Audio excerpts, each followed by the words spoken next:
I think they do a solid job. So, yeah, I'm excited. I'm excited. Let's get cracking with the new Rockstars breakdown of Andor season 1, and then we'll get into our watch party for Rogue One. All right. Let's get it on. Welcome back to New Rockstars. I'm Eric Voss, and this is a breakdown of the final 3 episodes of Star Wars Andor, Season 2 episodes 10, 11, and 12. Filled with tension, despair, hope, and gut punches, we must break down this finale scene by scene for the Star Wars Easter eggs and connections, details you missed, and the deeper layers of meaning. And be sure to check out nerdriot.shop, because if K2SO was the one thing to cheer you up from this finale, we got you covered with a K2SO rescued shirt, as well as a Palpatine Master of Puppets design. Grabbing one of these is the best way to support us here at New Rockstars. All right, the final 3 episodes open again with a 1 year later tag and the Ferrix Anvil Gong. We are now in 1 BBY, the final stretch before the critical events of Rogue One that lead into A New Hope. There's been some confusion over whether Rogue One's events are in 1 BBY or 0 BBY, since they are all roughly within the same few weeks of the Battle of Yavin, but the official Star Wars Timelines book from 2023 said that Rogue One, and thus these final 3 episodes of Andor, are all in 1 BBY, leaving A New Hope alone in 0 BBY. So, you know, whatever. We open on this light flashing on the fractal radio drawer in the back of the antique shop operated by Luthen and Clea. In this opening frame, they were sure to include one of the Temple of Doom Sankara stones that they included in season 1 as a Lucasfilm Easter egg. Later, Luthen will claim there are 2 things in the shop known to be forgeries, and I think it's at least 2, because we got those stones plus Indiana Jones' whip and carbonite, and those Lothal Jedi Temple tablets from Rebels that should not be in the shop. And for any of you doubters saying that those are the same tablets, we got a close-up of them this way with the hands exactly the same. They wanted it to be an Easter egg, but it can't be Ezra's tablets. Well, anyway, I mean, to be fair, they're not in the correct order. Duh. I mean, that's pretty easy. I think that's a pretty easy thing to see, yeah? Like, you know, because on the thing they're like this, but here they're like this. I think it's pretty clear they're not the same, you know? You know, it can't be exactly the same. They wanted it to be an Easter egg, but it can't be Ezra's tablets. Anyway, blinking lights and quiet Coruscant rooms will prove critical in this final arc. We'll later learn that Luthen, Clea, and Lonnie called this special communication ping the Big Bell, a one-time break-the-glass emergency line that Lonnie could use when the jig is up. And I like how the Big Bell kind of reflects the opening sound of the Ferrix Anvil Gong, as thematically they're serving a similar purpose. And that purpose is, now is the time to act. Clea arms herself with a blaster. One of the pistols she doesn't take was a DL-44, the same model Han and Luke both used in the original trilogy. Luthen places on his costume rings and wig one last time and plans to meet Clea at the old steps. Promise me if it doesn't look perfect, you won't engage.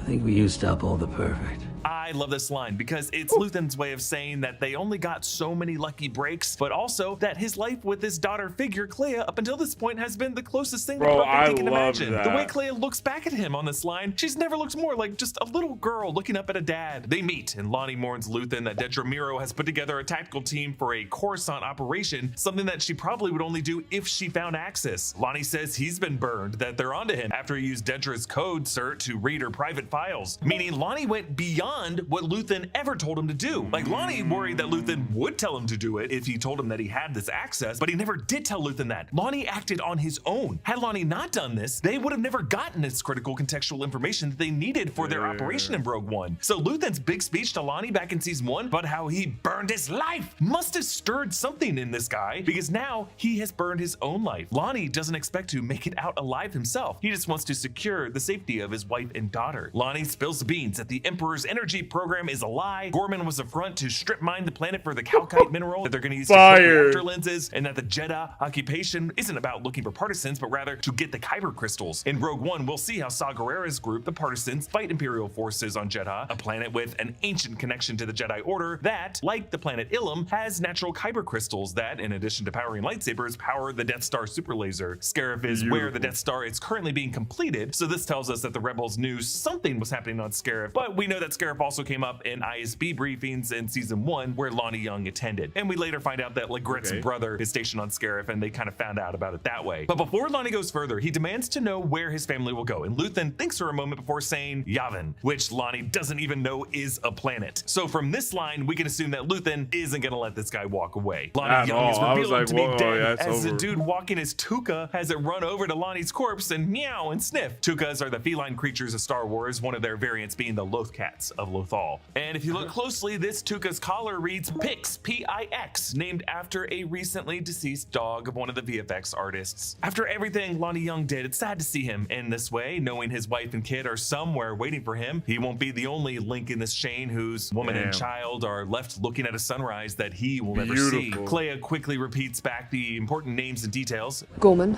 Scarif, Kyber, Krennic, Urso. Galen Urso, Galen. Engineer, Galen Urso. Superweapon, based in Scarif, fuel from Gorman. Engineer Galen Urso was the key detail that Lonnie added off screen. Mads Mikkelsen's character from Rogue One, father to Jyn Urso, the scientist whom Orson Krennic forced to work for Project Stardust, who discovered that Kyber crystals could be used for the Death Star's super laser. The information that Cassian gets from Tivik at the start of the Rogue One film on the Rings of Kafrene from Imperial defector Bodhi Rook, Riz Ahmed's character, was that the Empire was building a planet killer using the Kyber crystals, and that Urso was part of the project. And we now see why and how Cassian at the beginning of that movie knew the name Galen Urso to begin with. This is how Cassian first gets that name, so that Tivik's tip from Bodhi's leak doesn't get dismissed as yet another theory. They needed this information to come from 2 different independent sources so that they could act on it. And of course, the name Galen Urso will be what leads them to find Jyn Urso, his daughter, who will be critical to learning how the project's name is called Stardust when they steal the plans from Scarif, because, you know, Stardust was like his nickname for her. Really, this entire arc is like an extended Rogue One Tantive 4 killbox sequence, a chain of rebels passing off critical Death Star related information, one to the next, as the Empire slowly marches toward to kill them just as they transfer that information with the last bit of life in their bodies. Now we see how that sacrificial chain extended even further back, starting with Lonnie Young and Dedra Miro and whoever the mystery email forwarder was. The burn Luthen talked about before was melting all of the links of their fractal radio switchboard to the various rebel cells that Luthen and Clea had built in their network. We see a close-up of that acid oozing across the nodes, and it kind of reflects the way Partagaz calls this insurrection a disease, something he cannot stop from spreading. The doorbell rings and it's Dedra Miro alone. Both engage in a little dance despite knowing how this will end. Is everything real? At the moment, only 2 pieces of questionable provenance in the gallery. Any guesses? Haha, love the wordplay here because the 2 of them are the 2 pieces of questionable authenticity in this room right now. Luthen shows Dedra a Nautolan bleeder. So Nautolans are the amphibious species of Jedi Master Kit Fisto, one of the Jedi who tried to arrest Palpatine, who was immediately oofed. So that kind of makes Kit Fisto also a Nautolan bleeder.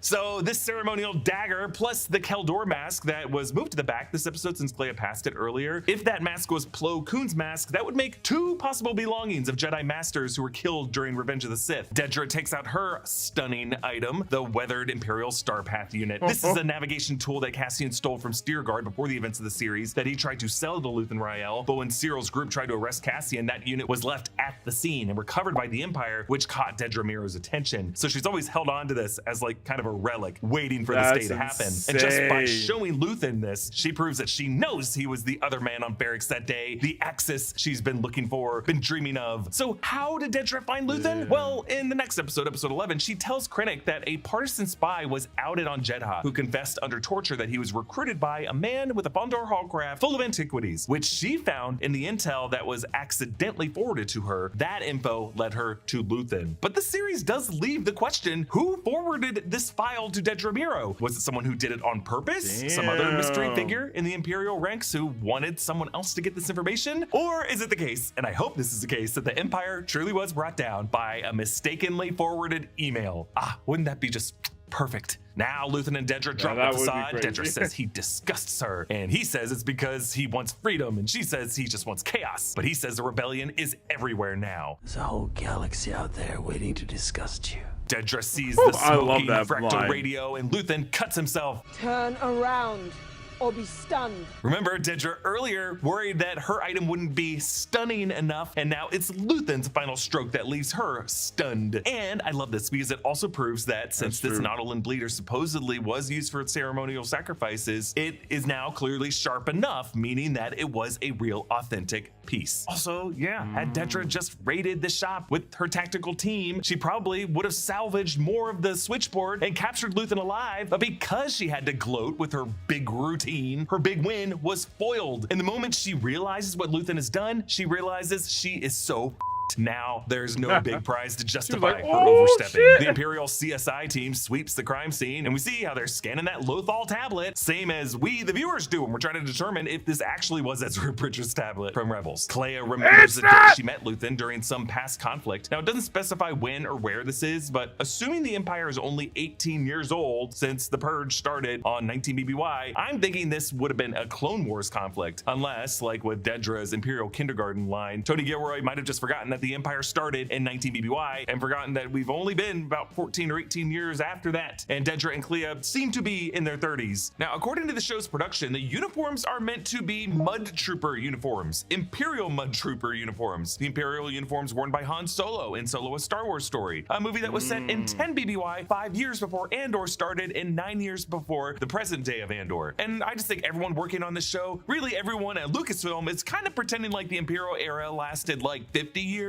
when in reality, it went from 19 BBY to 4 ABY, so like 23 years. But we see a de-aged Stellan Skarsgård as Sergeant Lear, overseeing a group of soldiers killing civilians in cabins. But if his name was Sergeant Lear, he would have just rearranged the letters of L-E-A-R to get Real. And there's probably a connection to Shakespeare's King Lear, the tragedy of the king who couldn't trust his daughters and had to be blinded in order to gain the proper vision to respect his daughter. The name Lear in that play was even wordplay by Shakespeare on the word leer, as in to gaze at. And by transforming that to Real, Luthen made himself a real person, something of authentic value, like one of the truly valuable antiquities in his shop. He says, "Make it stop," with regards to the screams of the women and children, recalling for me Bix being tortured with the sounds of the Dyzonite children's screams. And he repeats the phrase Rush Ni Lutz, which I assume is make it stop in whatever his native Star Wars language is. Sergeant Lear finds young Clea, one of the refugees of this war crime, hiding on a ship. And so we learn his defection from military service, and his whole life from here forward was all inspired by his heart melting upon seeing this girl. And so Clea, now as an adult, feels responsible to not let this man be tortured on her behalf. She finds the hospital, and the Orbesh on the building translates to "this hospital will be named after Lena So." Ha! Lena So was the Supreme Chancellor during the relatively recently released High Republic books. She presided over the period of history when the great hyperspace disaster happened hundreds of years prior to now. So that means Coruscant named a hospital after this historical leader who would have gotten some historical credit for the relief and recovery efforts after that disaster. The jailbreak puck that Clea uses employs the same kind of practical rotary gears as what we see in the original design of the Scomp Link that R2-D2 uses on the Death Star. We instinctively just know this is what it looks like in Star Wars when a lock is picked. Clea wears some stolen nurse scrubs, which have a canary yellow design that both recalls the High Republic gold tones of the era of the person this hospital was named after, and just has a pleasant pastel with a Y-shaped collar that just gives off a nice bedside manner. She passes a patient in a Bacta tank, the healing tanks that we've seen throughout Star Wars since Empire. This patient could be a Saurian. That's crazy. There's definitely some reaches there. Do look more like a Quarren, I was like, would a Quarren need a breathing mask in a just Bacta stick tank? to We also Star see a Wars patient stuff, in a you medical know? gown where the tail pokes out of the butt flap, which I just love. Clea pushes an elderly patient who's very confused and very sweet. There's some debate among our team over whether this patient could be a very, very old Asogian, the species of ET, which thanks to a cameo in the Phantom Menace in the Senate is technically Star Wars canon. I don't think it is because so the shape funny. of the That's head what is so different, many and I'm people not have seeing the said. length on the neck or the fingers. But we have seen this species before, though. Some other golden girls of this species were sunbathing on a bench on Niamos when Cassian walked past them in season 1. But I still love everything this patient does, from her confused grunts to playfully kicking her legs later. On that last one, the captions read Granny Scatting. Yeah, There's I was also an rolling. astromech droid behind her projected a 3D scan of the human brain. But the scatting and the music of all this, like I might be wrong, but the elevator music might have been the Niamos theme of the series, but just like a gentle elevator music version of it.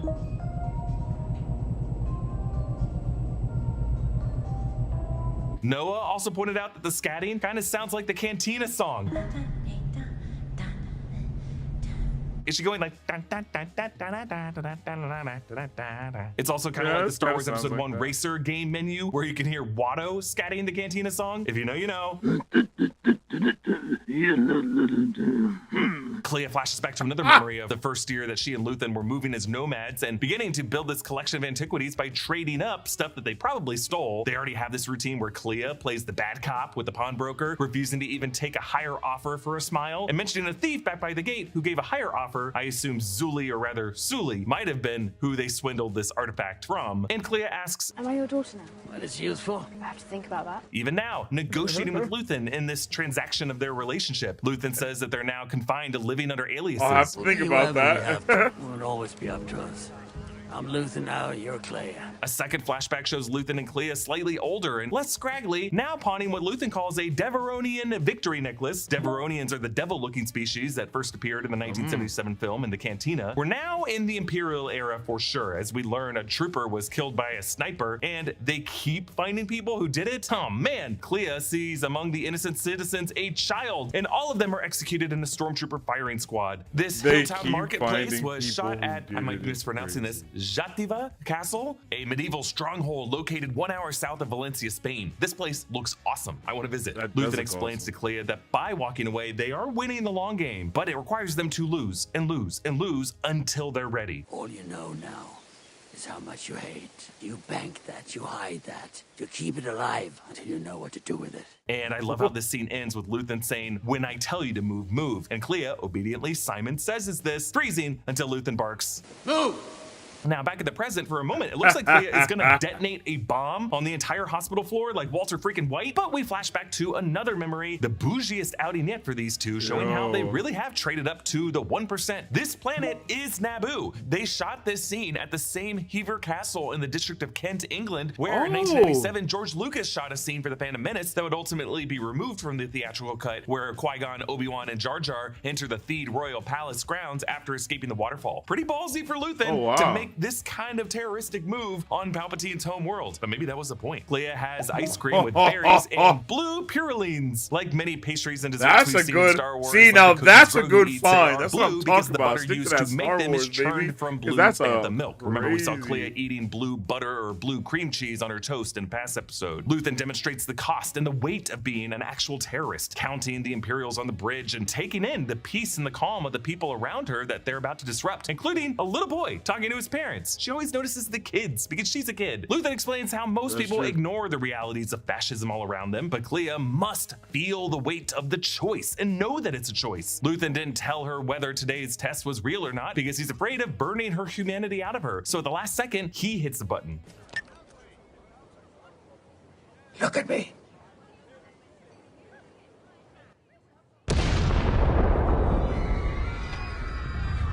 And turn.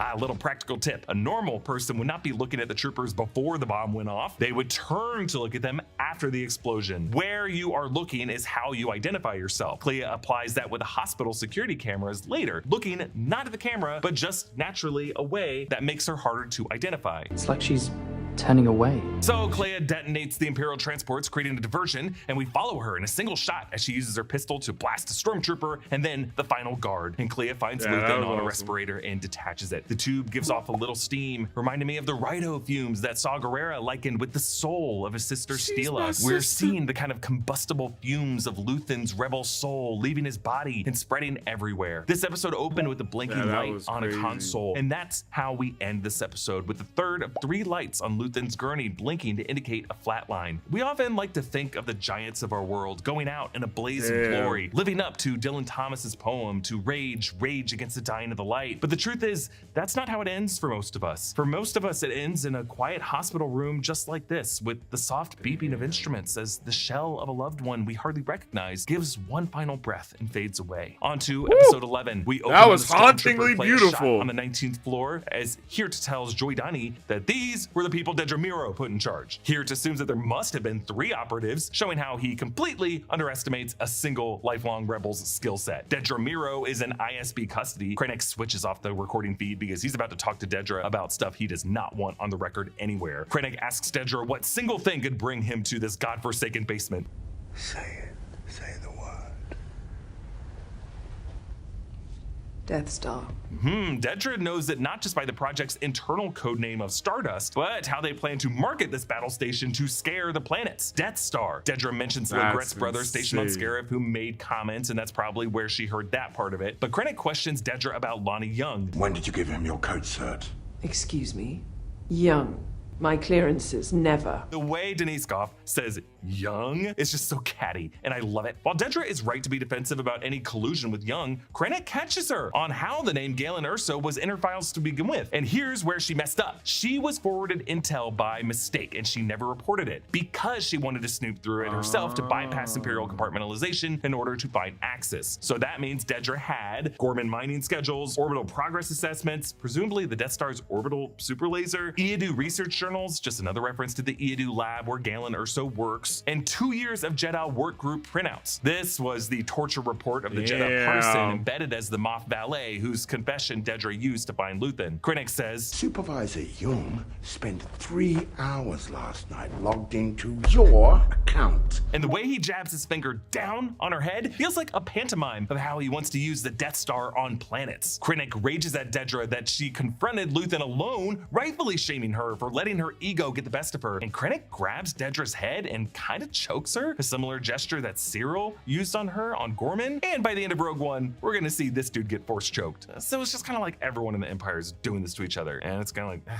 yeah, it sucks. Look, if you've made it this far into the video, we know you're a diehard fan, and if you're a collector, you know all too well how good it feels to add the Empire. Clea digs out of the safe house an old radio device that functions on a kind of Morse code, later referred to as pulse code by Dedra. Dedra tells here that they found an old radio on Ferrix matching one owned by Anto Krieger. So remember, Anto Krieger was the neo-separatist who planned a raid on Spellhouse that the ISB knew was coming, which Lonnie Young warned Luthen about, but Luthen chose to let the Empire catch Anto Krieger in order to keep Lonnie Young in place. We transition to the Yavin 4 base, where more X-Wings are parked on the strip, including at least one from the Blue Squadron. By one BBY, the rebels had evacuated Dantooine and shifted their operations to Yavin 4. Cassian, Melshi, and K2SO play a gambling game that seems to operate by the rules of liar's dice, where there are some tiles visible to all players on the table and some tiles kept private in your hand, and you up the bid based on how many 5s or how many 10s or whatever there are collectively. Luthen actor Stellan Skarsgård played liar's dice in his past Disney role, Bootstrap Bill, against his son Will Turner and Davy Jones in Pirates of the Caribbean Dead Man's Chest. Now, the show's production confirmed this game is called Rianza, inspired by ancient mahjong sets and dominoes. The tiles were designed by graphic designer Elle McKee, who crafted a full set of rules to play this game. Cassian and Melshi Dog, that's the What's it called? who crafted a full set of sets and dominoes. The tiles were designed by graphic designer Elle McKee, who crafted a full set of rules to play this game. Cassian and Melshi drink Revnog, that's the boozy drink that the Preox Morlana guards ordered in the first episode of Andor. K2SO says that they played 863 games, so a calendar year in Star Wars is equal to an Earth calendar year. So that means they have played this game at least twice a day, every day, since they switched over K2SO's programming. Krennic orders that Hirt blast Clea's mugshot as far and wide until she's found. This will later bite them in the ass, since because so many Imperial forces are consumed with this manhunt, backup forces to the apartment complex are slow to come. Now, Krennic doesn't want murder to be listed as a charge because that would mean they'd have to report a body and thus admit that Luthen Rael was Axis and huge details about Project Stardust leaked. So instead, Partagaz suggests a different reason for the search. She's diseased.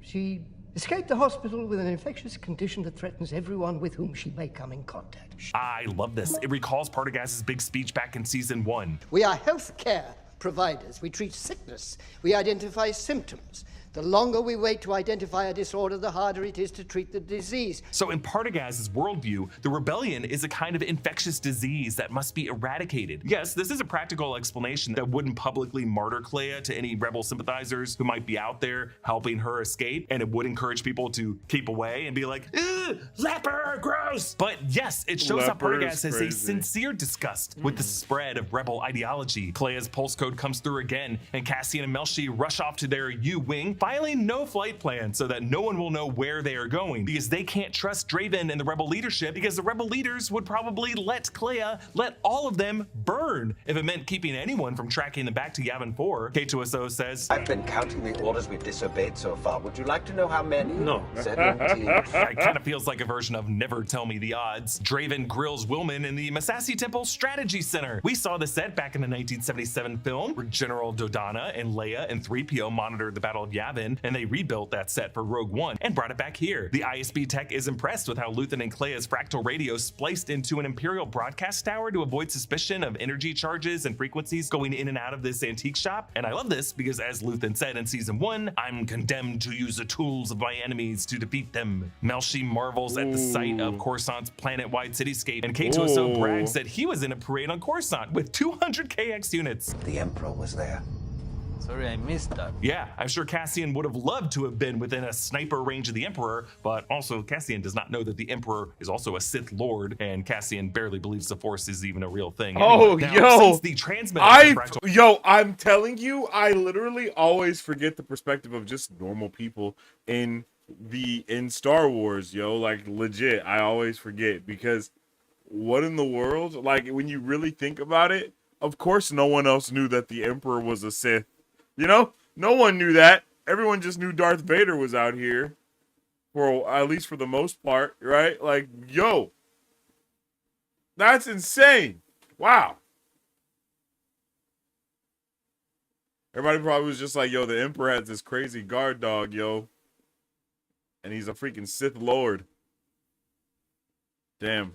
That's wild. So radio still works. When Clea sends pulse codes to Cassian, Hirt's team detects it, and from here, the tension is palpable. We see every piece of hardware being used by the tactical team, their blasters, their armor, and the tech walking Partagaz through all of their comms. So we feel like Cassian and Melshi are just outmatched in every way, and unsuspecting of the heat coming in. Like, we know Cassian will escape all of this, but we are terrified watching the final minutes of this episode. Hirt traces the source of the radio, and the TAC team leader, Garial, says that they'll work their way up from floors 26, 27, and 28. So we know the rebel apartment is on floor 27. So they're gonna have a little time, but not much. Therefore, every word, every stutter, the speed at which Clea tells these details to Cassian, and how judgy Cassian is being of Clea's demeanor just because she's not Luthen, and the squabbling over whether to relocate to Yavin just becomes agonizing to the viewer, because we are counting the seconds. We're screaming at our TV, move, move. Like, yo, This y'all gotta get the ISB hell up out of here. ship was a design riff on the classic Lambda-class Imperial shuttle first seen in Return of the Jedi. Now, because K2SO is initially just bored on the U-Wing, but then suspicious when he's unable to radio Cassian when ISB shows up, he steps in, and it's great. Are you with us?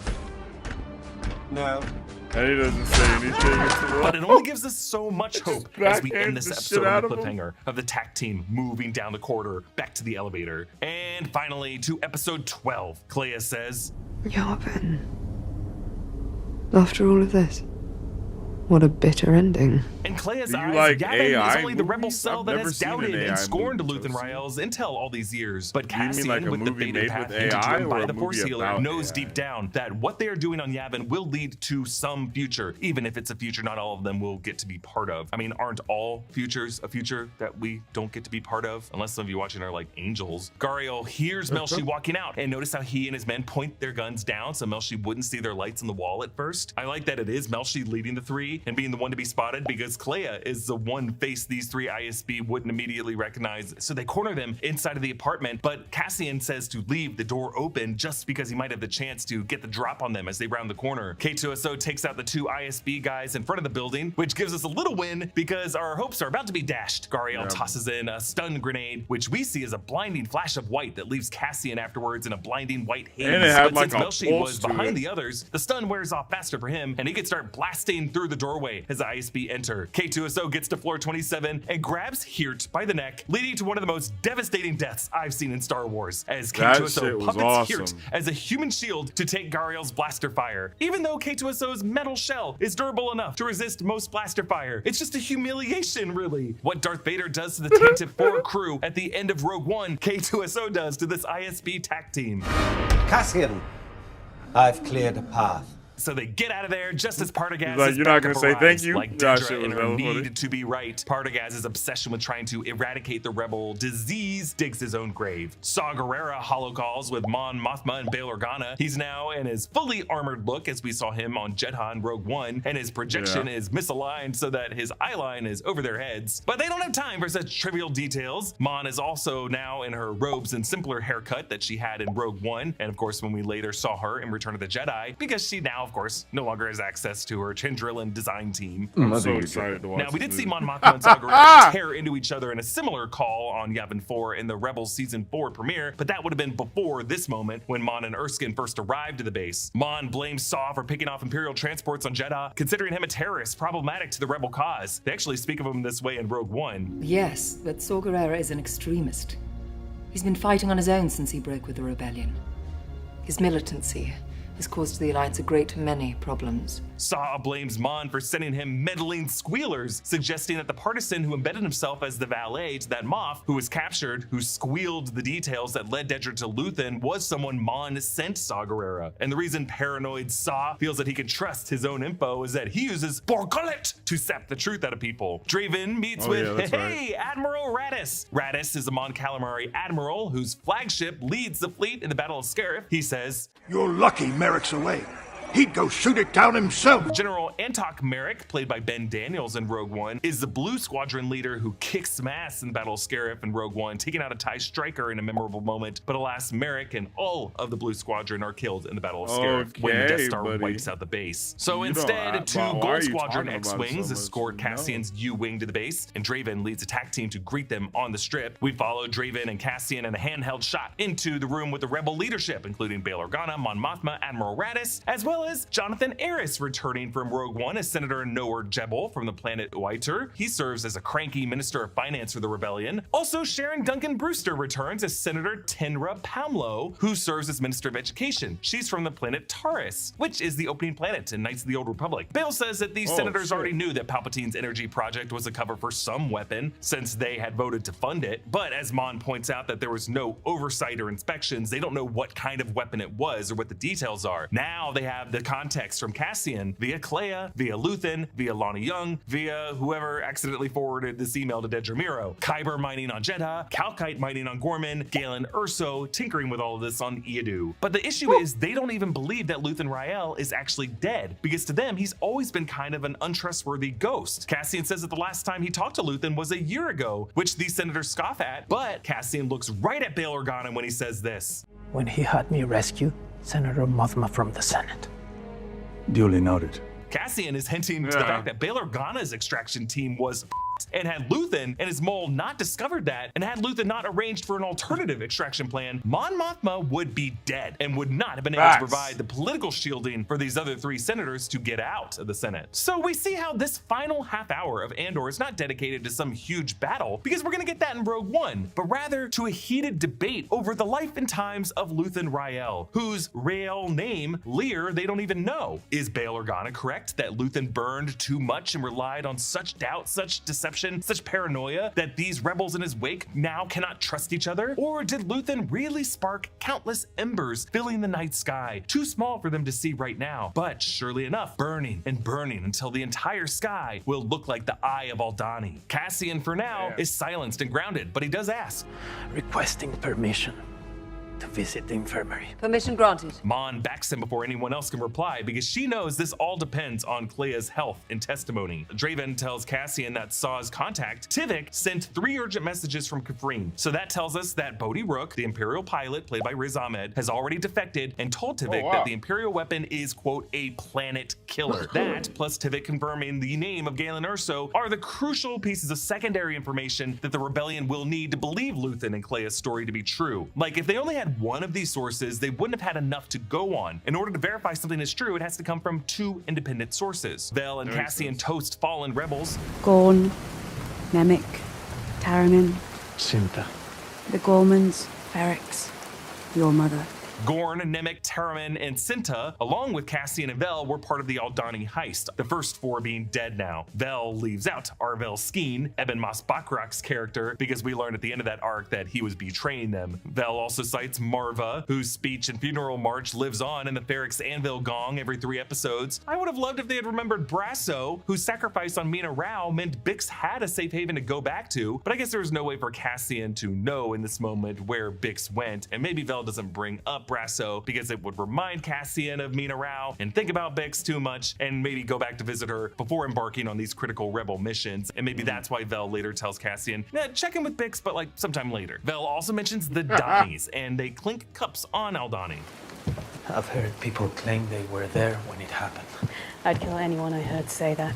Oh shit. So in Skeleton Crew, which is like 10 to 15 years in the future after this, SM-33 painted a very grim picture of the planet Aldhani. Aldhani is a sulfurous bog world. So Aldhani was not a sulfurous bog world in 5 BBY, so it sounds like as punishment for the Aldhani heist, the Empire bombed Aldhani with like some kind of chemical weapons, or just did something else to terraform it into a sulfurous bog, making it impossible for any pilgriming Donnies to see the Eye of Aldhani ever again. This is awful. And with this reminder of Aldhani, we hear Alex Lothar's voice returning as Nemik, reading from his inspirational manifesto from season 1. Random acts of insurrection are occurring constantly throughout the galaxy.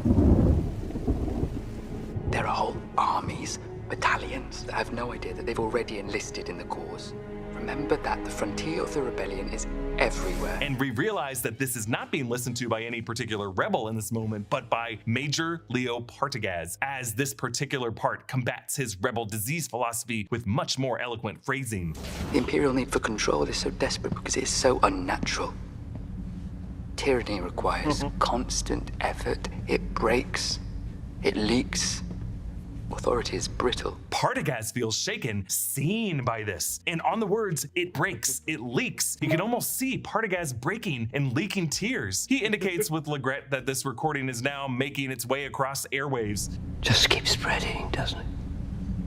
Yes, it's now public, like Ezra Bridger's big speech on the radio in season 1, or Mon Mothma's speeches upon her departure from the Senate. This is yet another inspirational piece of audio that is causing the fire to spread. So this Imperial healthcare provider is realizing he cannot stop the spread of what he called a disease. And I think somewhere deep down he realizes, wait, what if it's spreading because it's not a disease, but it's white blood cells trying to cure the disease, and I'm the disease, I'm the rot. So he asks Legret, what do you think it is?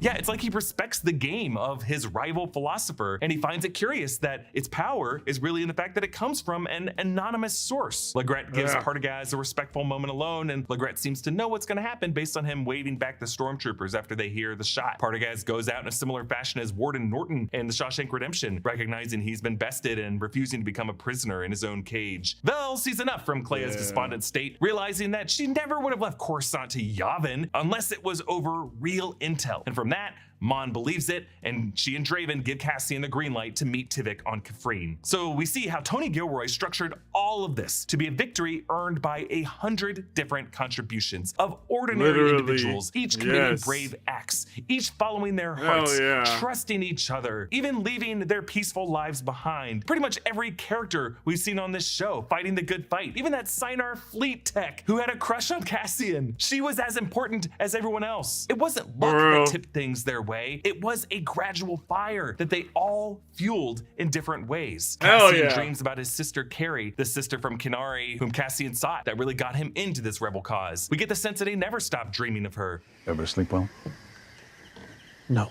Or maybe with his death coming days away, he'll soon be reunited with her. K2SO wakes him up. Waking up humans is always confusing. I love this. I kind of see it as a nod to Philip K. Dick's Do Androids Dream of Electric Sleep, the source material Blade Runner, and just this idea that droids like K2SO do not dream. They don't understand the concept of dreams, and they cannot process why humans are startled when they wake up as they return to their waking reality and are haunted by something. So Bail Organa tells Cassian to report to Draven for his orders on Kafrene, and he adds, May the Force be with you, Captain. I may be wrong, but I think this is the first time we hear "May the Force be with you" In on this the show. Andor series, and it comes right as Cassian will be thrust into the events of that Star Wars film. Like many a great series finale, we end with just the perfect montage. Cassian loads his A280 CFE heavy blaster pistol in his holster and pops on the jacket, giving himself a look he's gonna have at the start of Rogue One and the weapon he's gonna use to kill Tuvok after getting that information. He also waters his plants because Marva raised him right. Melshi leads drills, followed by Pow, the Drabatan rebel, who also joins the Rogue One crew to Scarif in the film. And one of the shots we see is Mon Mothma's husband, Perrin Clortha, now being driven with Runai, passed out drunk on his shoulder. Whoa. So Runai was the wife of Davo Skolden. We had a wife swap here, and something happened. I want to know the tea. I'm wondering if Perrin might have cleared his name from his association with the disgraced Senator Mon Mothma by blaming Davo Skolden as the source of Mon Mothma's rebel funding, which Davo technically was, because they never would have found Tay Kolma after whatever Cinta did to him. So when the Empire arrested Davo, that would have left Runai, who we know has taken shots at weddings for the Taken. What's so up, girl? Just kind of this interesting marriage you where he doing has to well. play the game with the two of them just Peace, love, drinking and themselves happiness to the to you. grave. But by far, the most devastating moment of this montage, Dedra, Miro, imprisoned on Narkina. That was 5. Those are the same insane. prisoner uniforms that Kino Loy and Cassian and Melshi had to wear. Holy shit! And it's a women's prison by the look of her cellmate. And perhaps the so they saddest got part of this is men's that and after the women's. breakout, Narkina Maybe they even would got have ones for locked just it alien down to prevent species. any future breakouts. And remember, the Yeah. Narkina 5 prison builds pieces used in the hull of the Death Star. And even after this Death Star is completed, we know the Empire is going to get right back to work on another Death Star. So really, there's no way out. Damn. Cassian passes the Force Healer, who That's gives him a kind so of true. Michael Caine and Dark Knight Rises nod. She knows the path he's walking will lead to his destined death, but she seems to be finding some healing in the fact that his path is so clear-eyed. The table's being set for Rogue One as we see Saw Gerrera gazing out from his partisan hideout on Jeddah to see the plateau with a Star Destroyer hovering overhead. Krennic observes a Death Star with an open section awaiting the focus dish to be lowered into place, and we'll see that focus dish lowered into place in the opening act of Rogue One, and I kind of like how those two shots link together That's that way. awesome. So is grateful to now have a flight plan. It's so much easier when I know what we're doing. I see this as a meta line by Tony Gilroy, who wrote this series, that he knew how the series would end, so he was able to just write his way up to it. But, you know, based on how dense the That's so storytelling and true. characterization have been on the series, I doubt it was easy, but he at least didn't have to worry about the ending problem that plagues many screenwriters. We end the series back on Mina Rao as B2EMO plays like a doggy in the yard, racing a droid friend. You could go again. And we see Bix walking out into the wheat stalks, holding Immediately a baby, knowing she's holding a Cassian's baby. child. The true reason she left Cassian, she was pregnant, and she knew Baby that if he Andor. had a child on the way, he never would have made the necessary sacrifices to Ever. lead the rebellion to victory. And again, if Brasso hadn't taken the step of lunging at that local Mina Rao farmer who housed them, the Empire would have known those farmers colluded with the rebels and probably burned their farm. So because Brasso made that sacrifice, these farmers were left alone, and now Bix has a safe community to raise Cassian's child in. As Bix looks at the sunrise and enjoys the warmth on her face, finally at peace, she doesn't seem to be waiting for Cassian, you know, like Elizabeth Turner, waiting for Will Turner to show up every 10 years, but rather she's just at peace. I like to assume this was after the Battle of Yavin, and she knows what Cassian's sacrifice meant. She's literally creating what Luthen said is the ultimate sacrifice of every true rebel. I burned my life to make a sunrise that I know I'll never see. And that is what Cassian Andor did. And part of that sunrise is a child he'll never know existed. And this baby is not Poe Dameron. It's not. Stop it. Poe Dameron's parents were Kes Dameron and Shara Bey. No freaking way Tony Gilroy would have wanted us to take that away from this moment. What we are meant to take away is the sunrise that Bix sees here is meant to recall the sunset Cassian sees on the beach with Jyn Erso as the wave of destruction would come for them. Diego Luna said Cassian Andor intentionally left his eyes open for those final seconds. And now I feel like in that moment, he could be gazing out at that horizon, looking for Bix, looking for his sister, looking for Marva, looking for any future descendants, and finding all of them. Also, why the if fuck you is that watched so all the way to sad? the credits, which you should have after a suite of Andor music, the music shifts into John Williams' Star Wars main theme.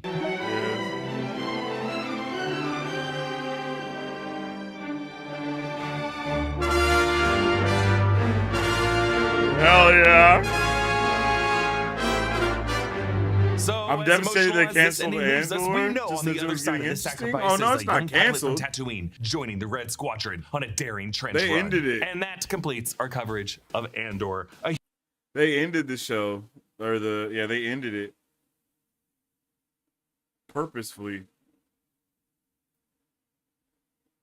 Oh yeah, baby. And now it is time for us to do our watch party and review for Rogue One, a Star Wars story. I am so hyped to check this out, Joe. I am so hyped to check this out, especially with everything that we know now, giving so much more context to this already amazing movie. Okay? This already amazing movie.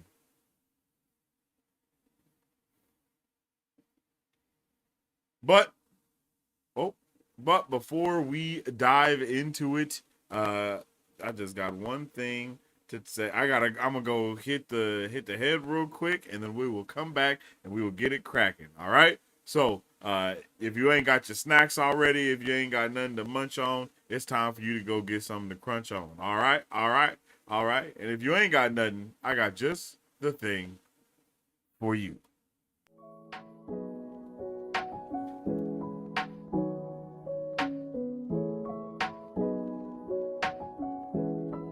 Hi, my name is Dominique Pruitt, and I started Don's Bon Gourmet Popcorn LLC in the summer of 2021 to introduce delicious and unique flavored popcorn not found anywhere else in the world. Why, you ask? Because I make it in my home with love, just for you. We offer over 10 flavors and are continuously creating new flavors that can be customized to any color or taste for your next event, party, or fundraiser. So go find yourself to our website and find a bombastic flavor of popcorn at donsbombgourmetpopcorn.com, or you can also follow us on Instagram or Facebook at Don's Bomb Gourmet Popcorn.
Chat stream.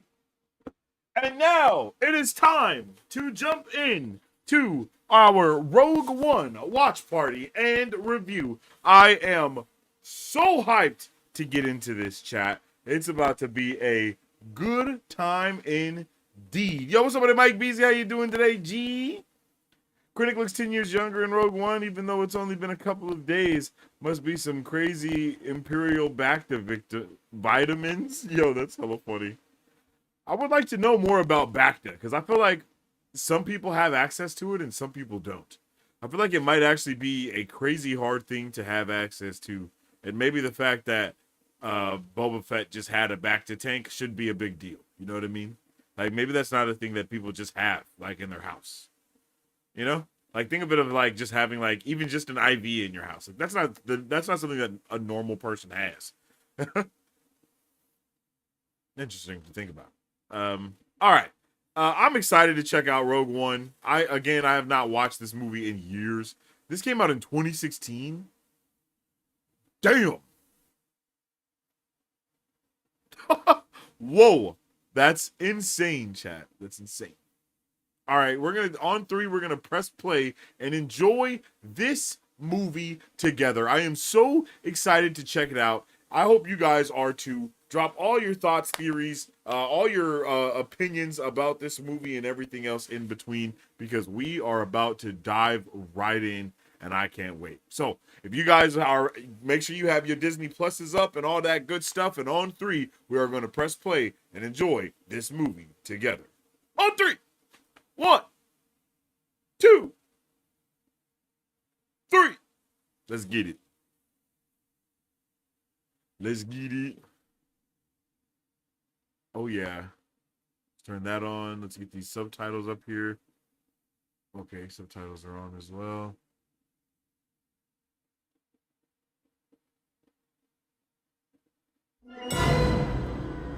Oh, no scroll. Really? Interesting. I didn't know that. It's wild.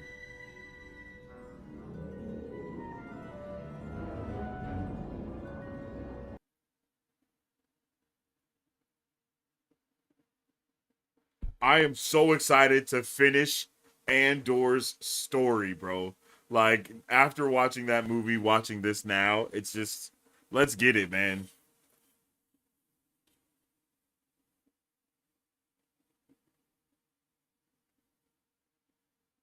Got a little cosmic brownie.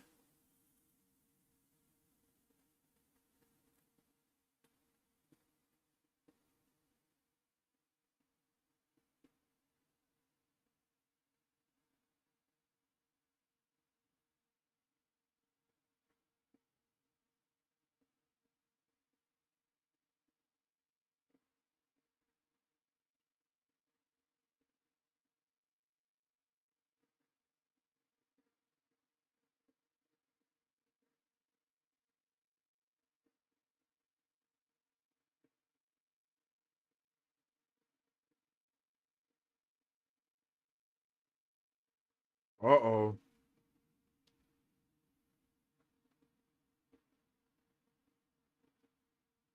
Cosmic.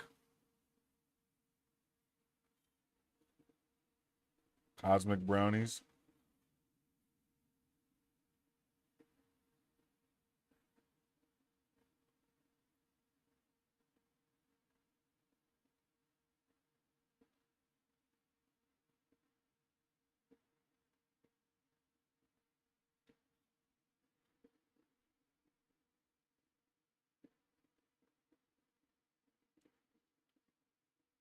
Was bruh and Harry Potter at the same time? Or am I thinking of someone else?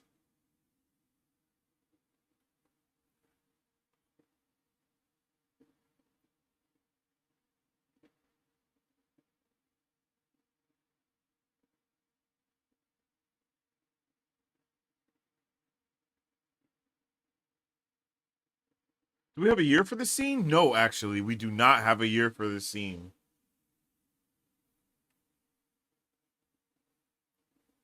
That's such a good point. If we get something years later, then that will really let us know what's going on. Yo, what's up with it, Gregory? How you doing today? Hope you're having a good one.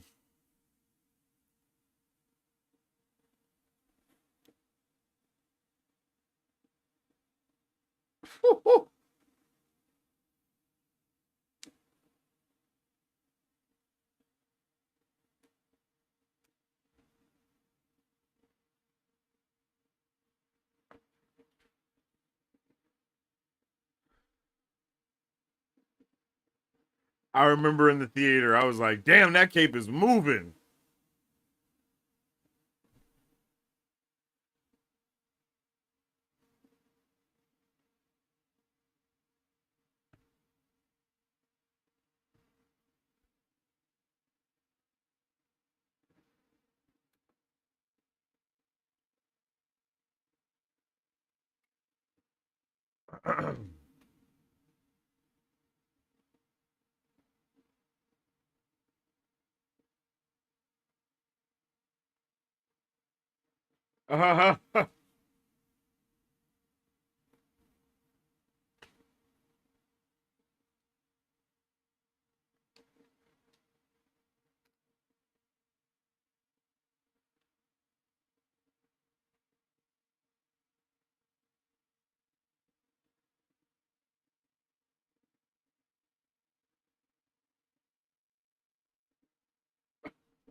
Dumb as hell.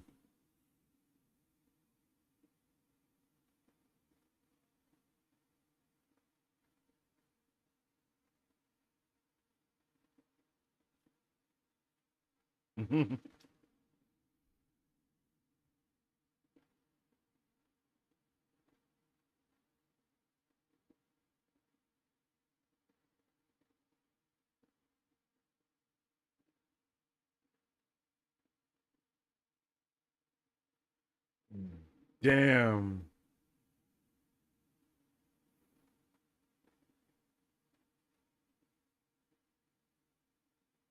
Find it.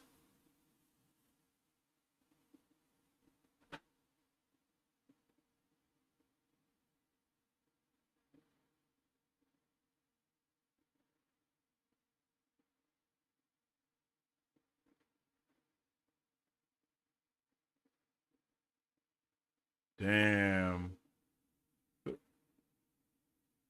Yeah, it is crazy, Marisu. I agree.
Damn.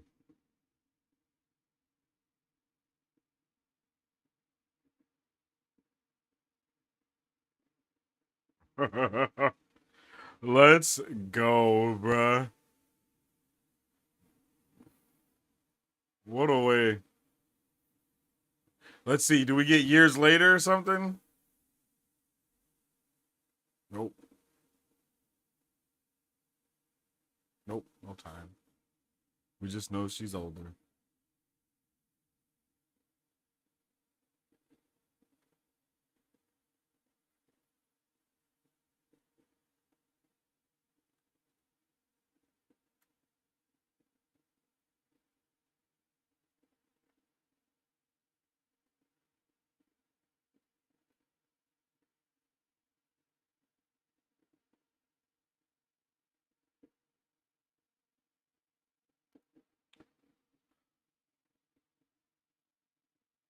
She in prison now? I literally have not seen this movie in years, so I will be surprised about things. Just wanted to get that out the way.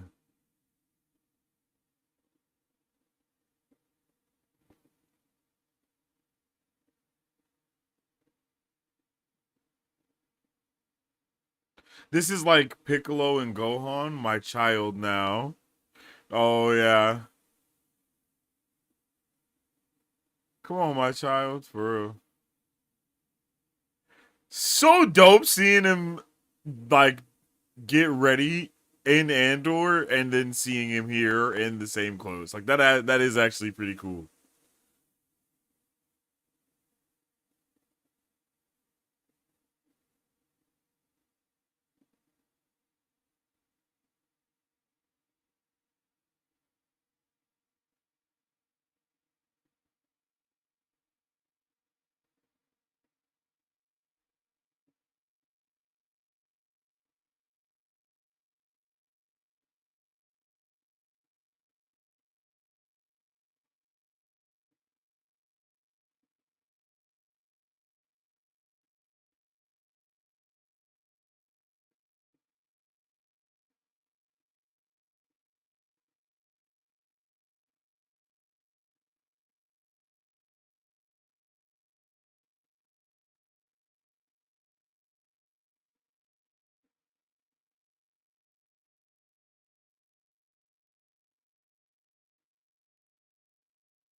I was in shock in the theater when I saw him shoot that man like that. I was like, oh my god!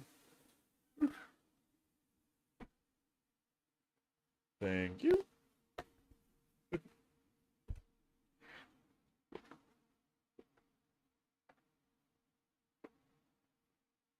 I don't think I have a Star Wars popcorn tin.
Oh my goodness.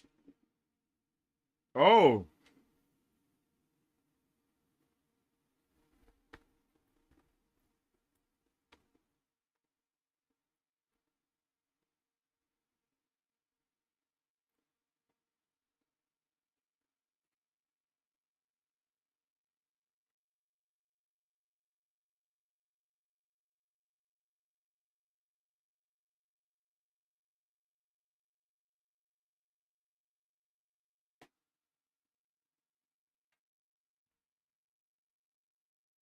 Oh snap.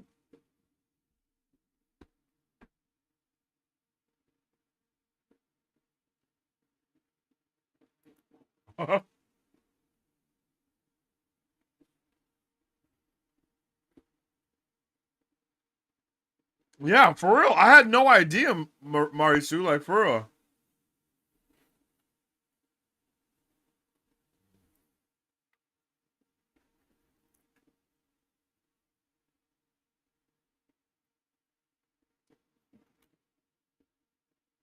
Oh.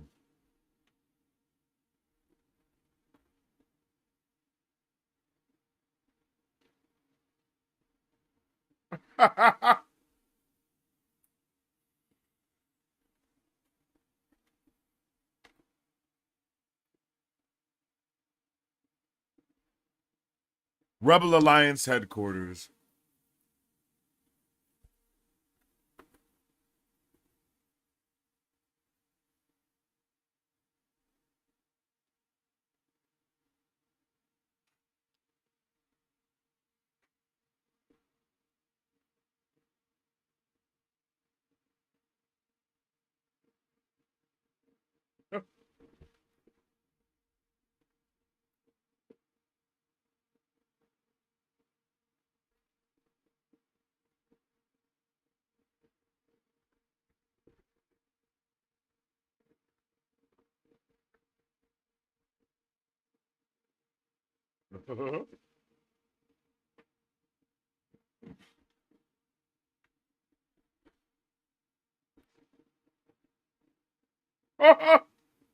It's mine.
And there's just so much more world building since the last time I watched this movie as well.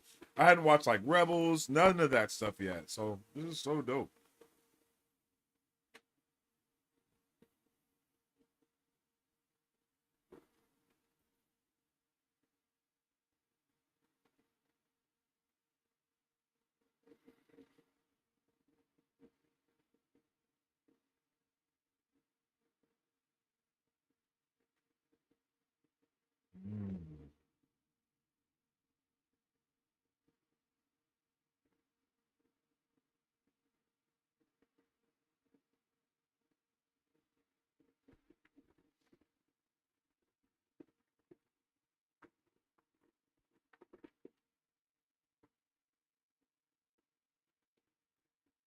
Uh-oh.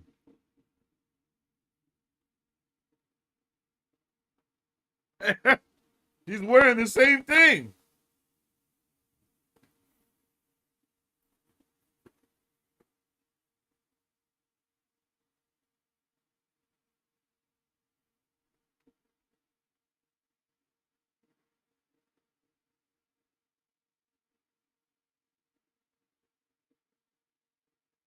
Yes, Marisu, I was thinking the same exact thing. I was literally about you. You're reading my mind because I was about to say, how do they even find her though?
No lie, I'm not even gonna say what I was about to say. No, I am. I think the ship taking off in the Andor show, high key looks better than what we just saw in the movie. I'm just saying.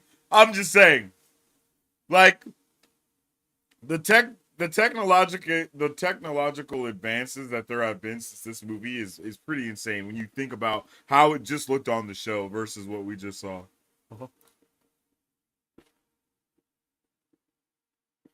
Oh shit, here this dude go.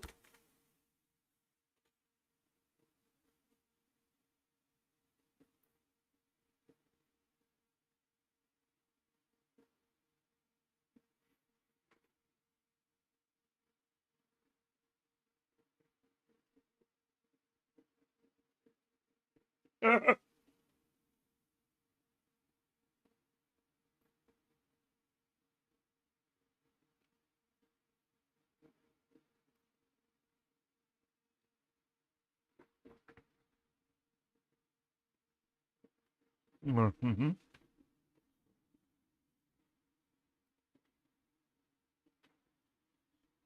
Uh-huh.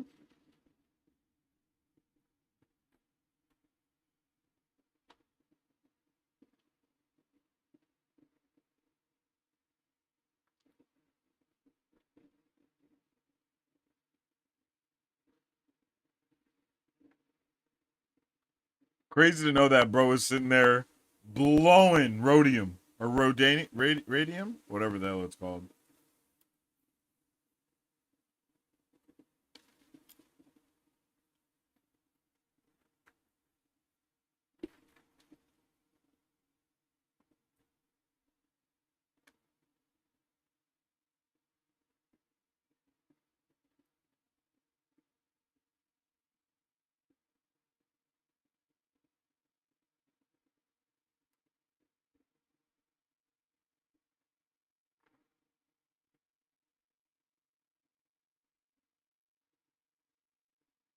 Look at that. Right where we left off.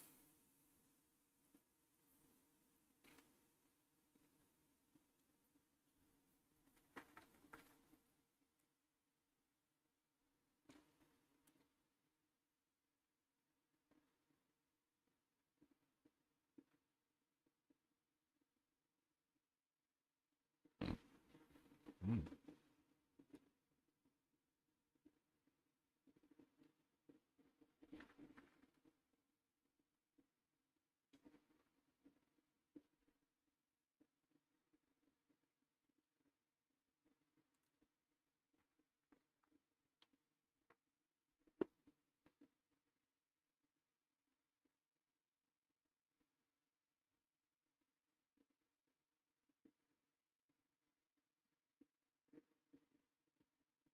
Mm.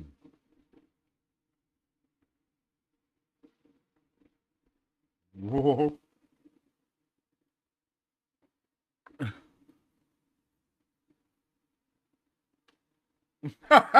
Yo, deadass bro looks like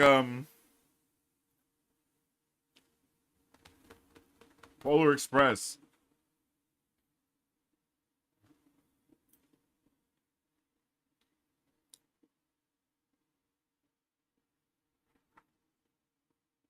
Bro was looking like Snoke.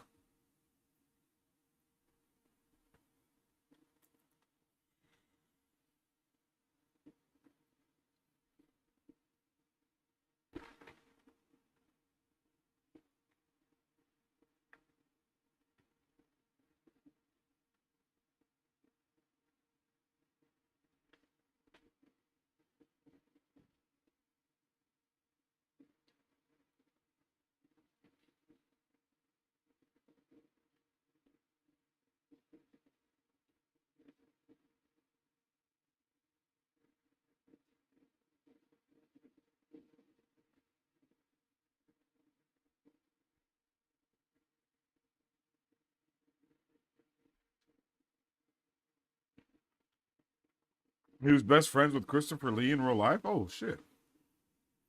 That's crazy.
That's crazy.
Damn, what the hell?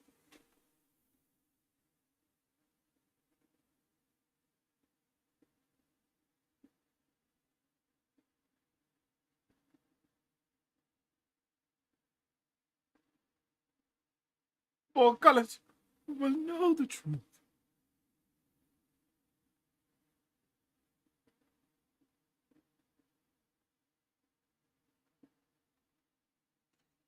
Bro is crazy as hell.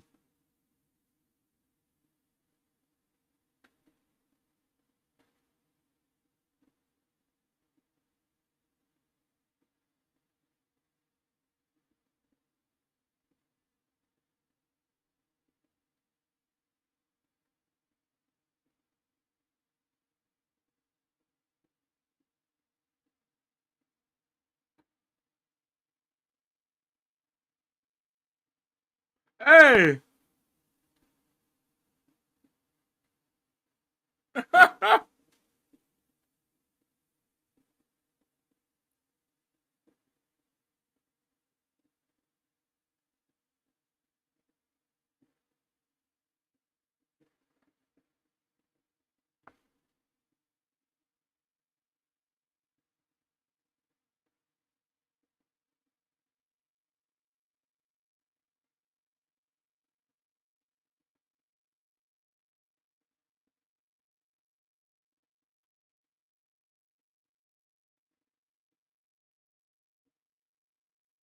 Keep moving.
Oh, damn.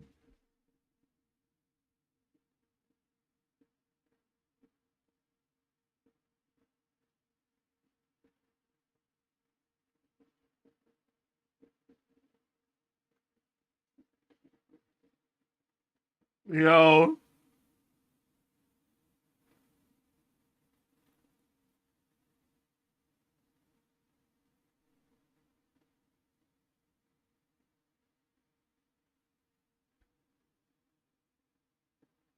Uh-oh.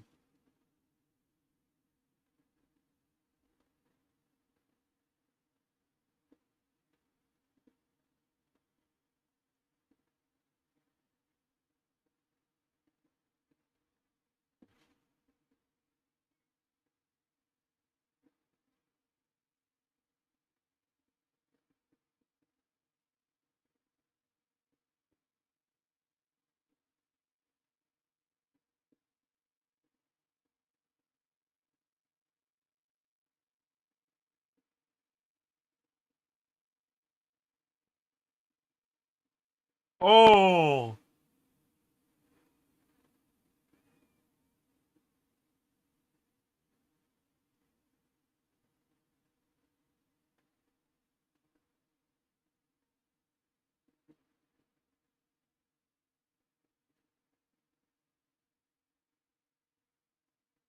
Bruh.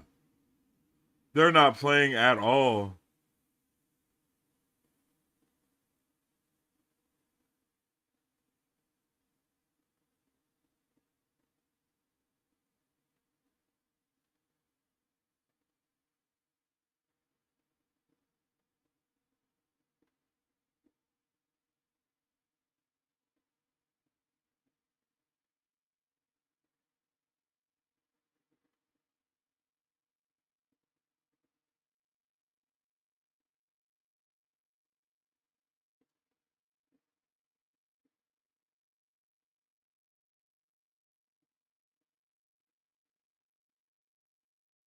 Oh.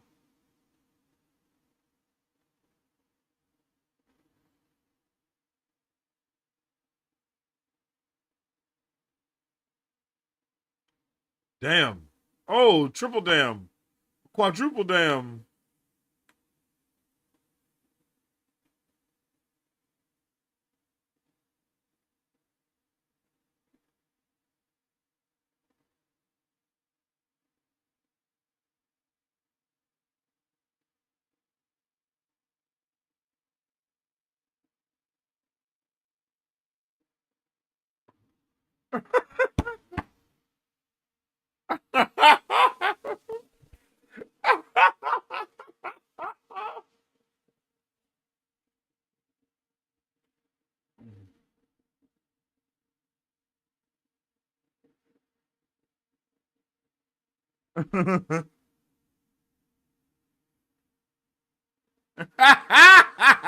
Yo, K2 got hella sass. K2 Sasso.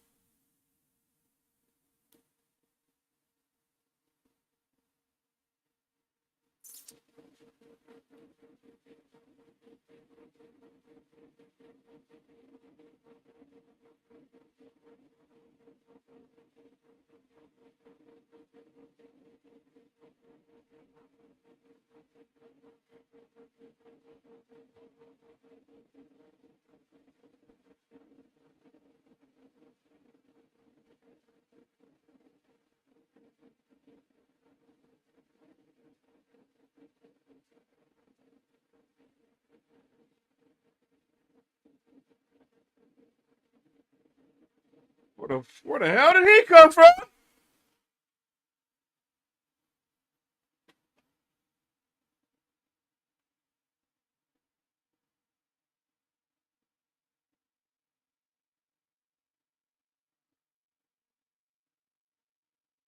The wheel weaves as the wheel wills. He's blind. Is he deaf? Is crazy response.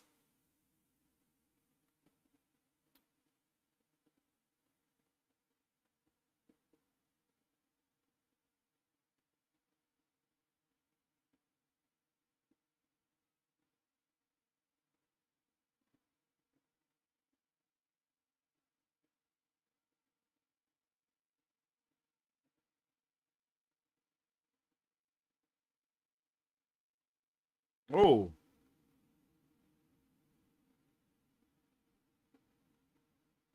Oh, I see what you did there, Marisu.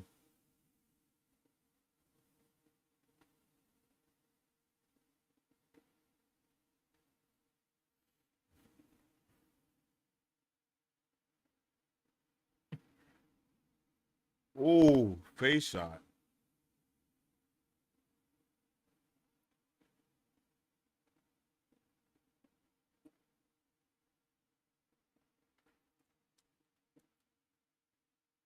Bro, sitting on the nigga's dead body.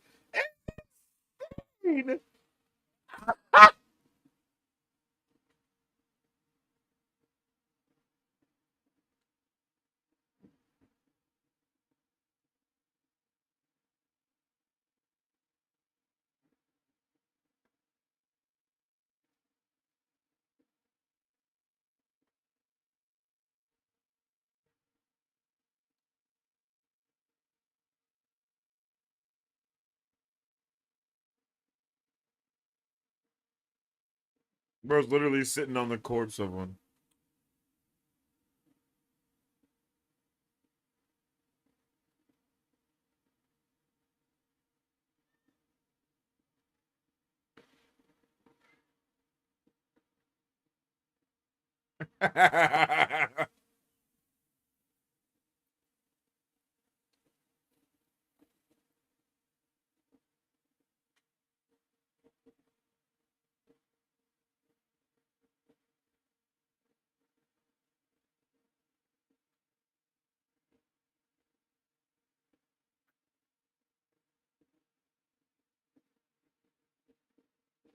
That could not be a good sign.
Gotta go check on a tornado watch. Yo.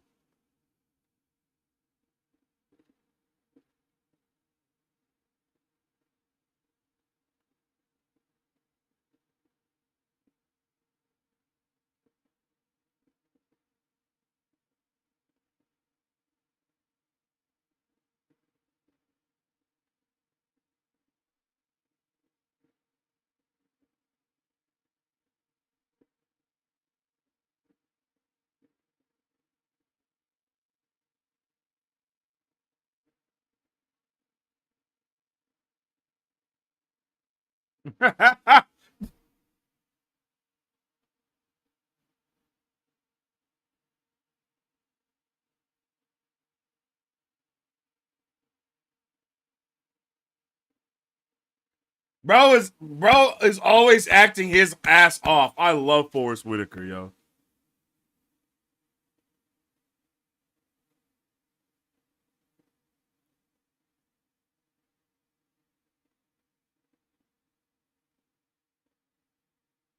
Ah, shit.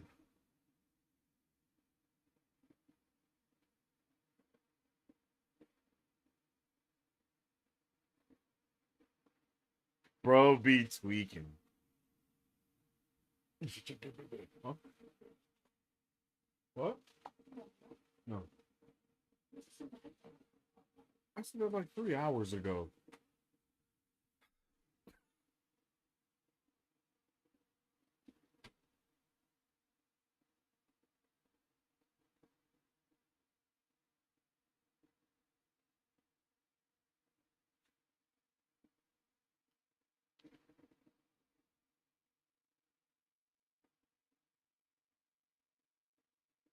Jen.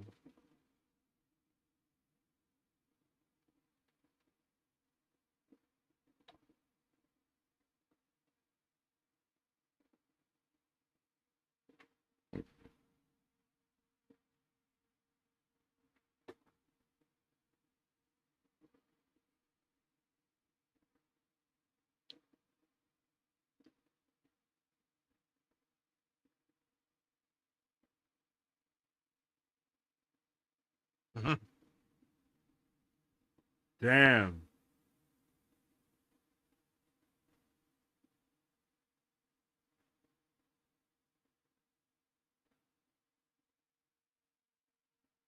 That was beautiful.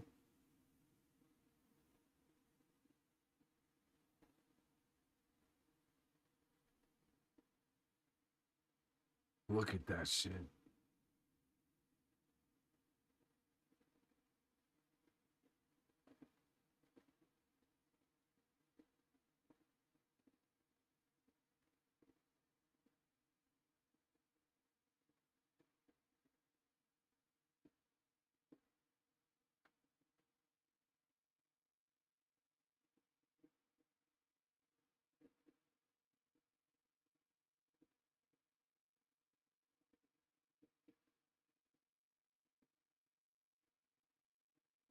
Bro, I love how OG it looks still too. Like, fire!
The fact that they are able to turn that shit up or down to destroy an entire planet or just a little city is something that I don't think I ever realized or remembered.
Marisu, if you're here, I'm interested on your take with this being like tell versus show or show don't tell. You know what I mean? Like, I never understand the balance of that dynamic.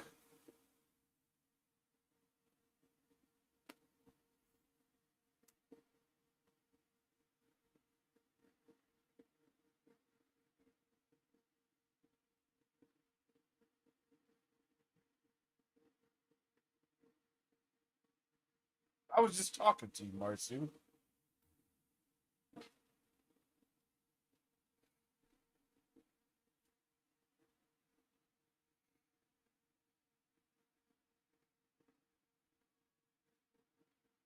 It covered the moon. I can't believe that the Death Star is from the Wheel of Time. Oh!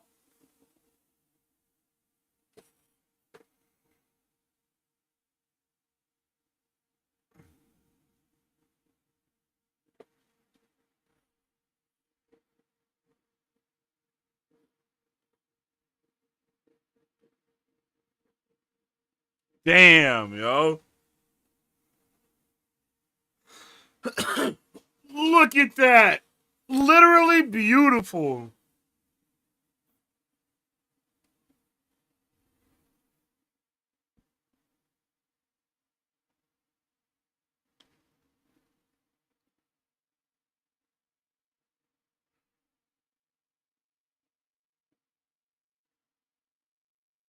Ichuta.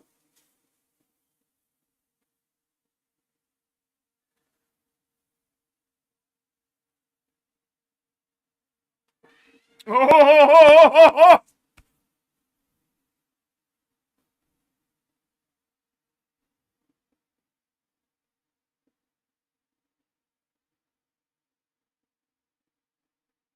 yeah, this explosion is amazing. Bro, it's Stevie Wonder blind.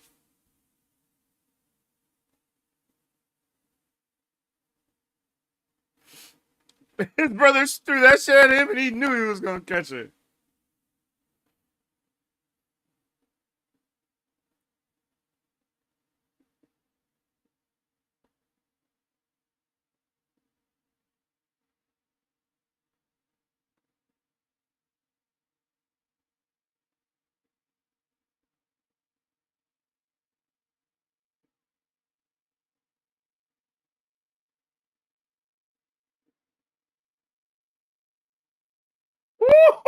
Save the rebellion! Save the dream!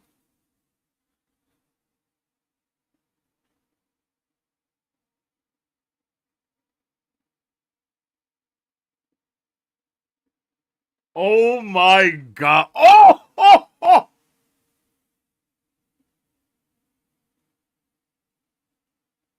They're psychotic, bro.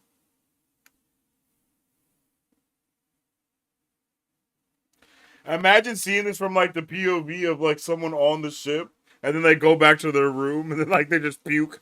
You know what I mean? You know, they have those types of moments in movies where the bad guy's like, bro, this is too far.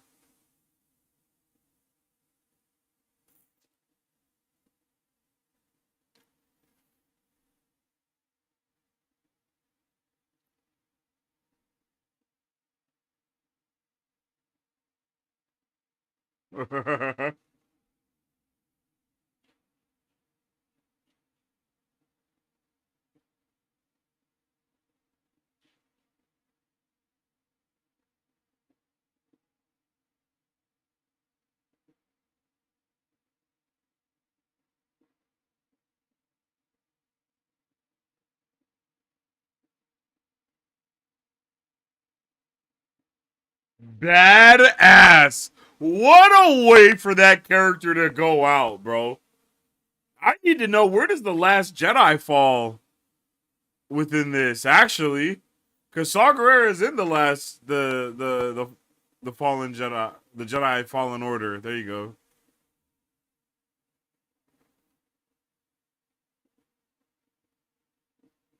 Saw died as he lived on drugs. Facts.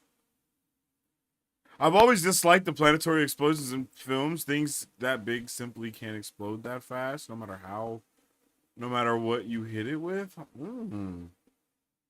Damn. Interesting.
That's crazy.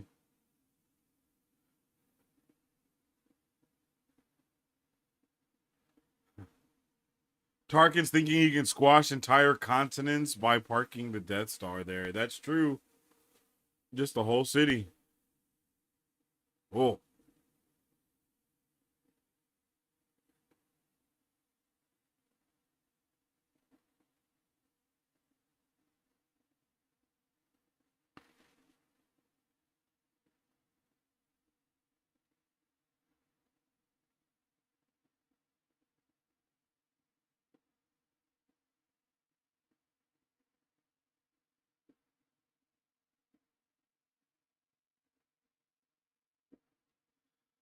Damn.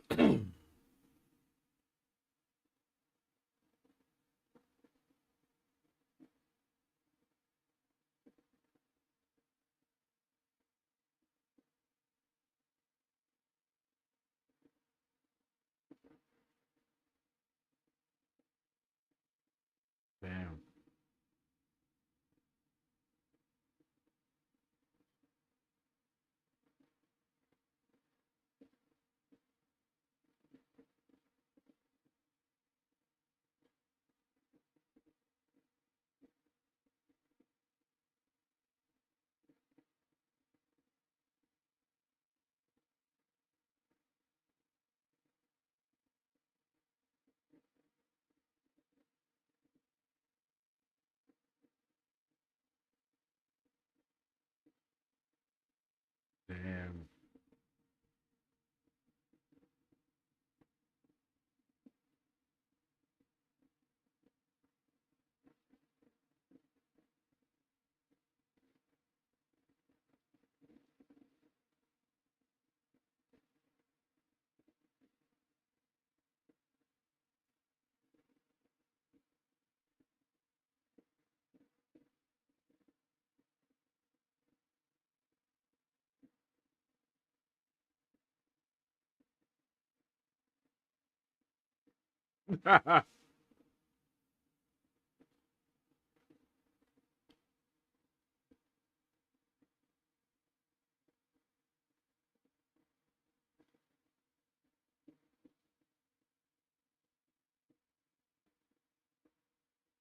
Damn.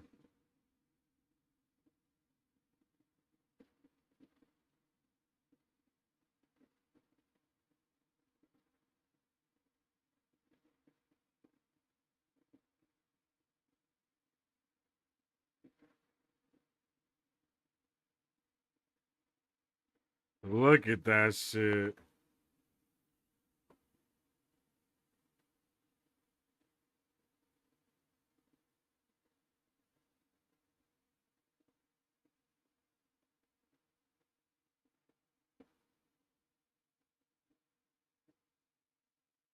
Edu, Imperial Kyber Refinery.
Bruh, crazy.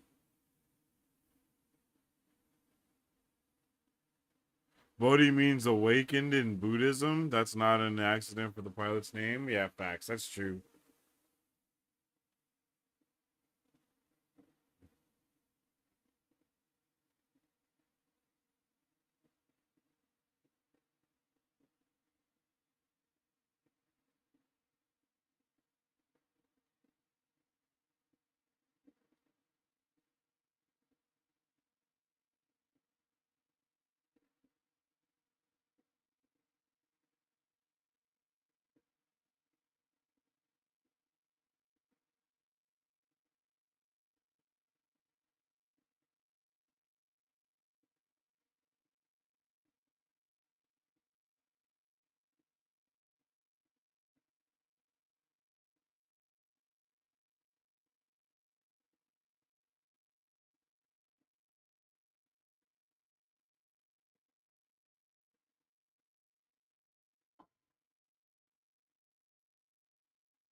Blind bro is not with it.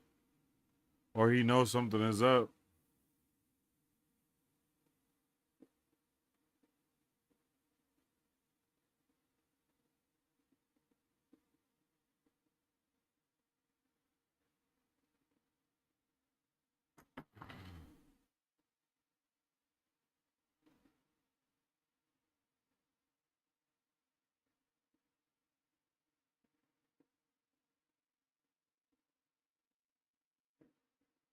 Damn. The force moves darkly around one who's about to kill. What? Yo, the levels of lore there is just insane.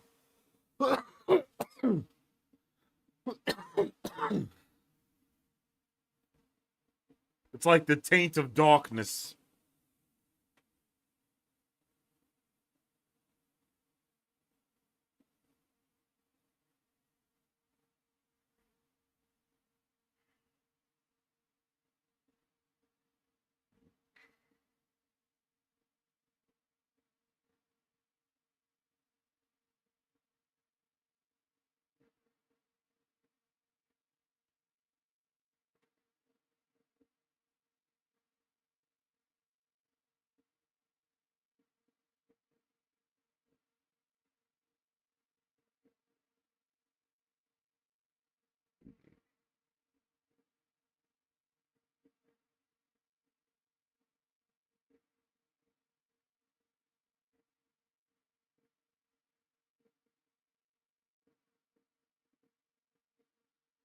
That being the way he asks him to come with him is awesome. Bro, K2 is on demon time.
I don't get assassinating Galen at this point. The weapon is practically finished. Yeah, that's true.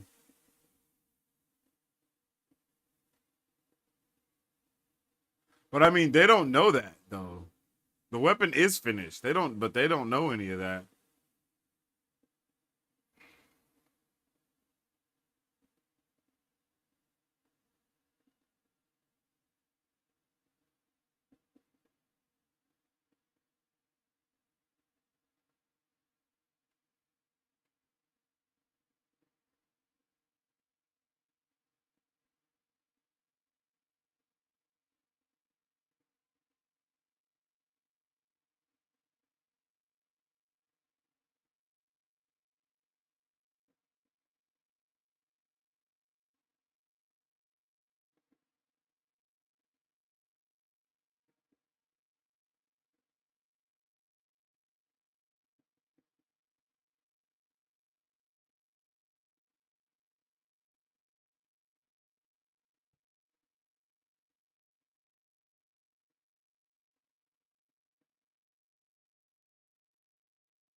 shit!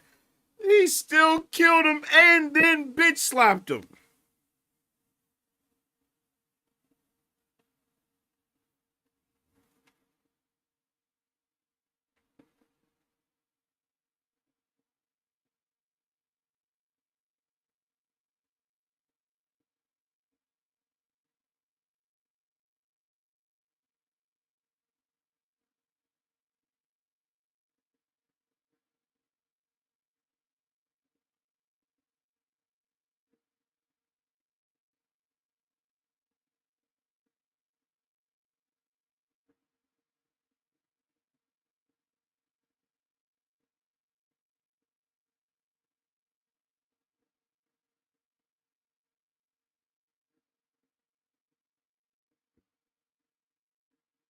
Crazy.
Oh.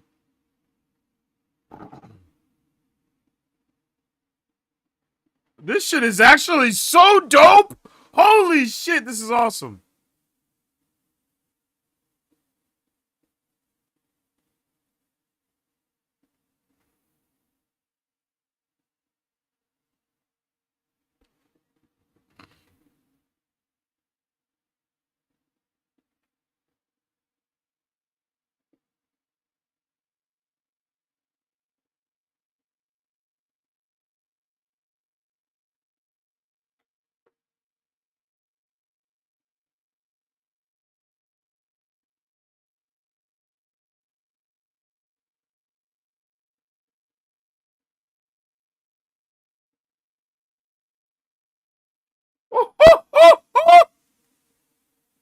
Let's go.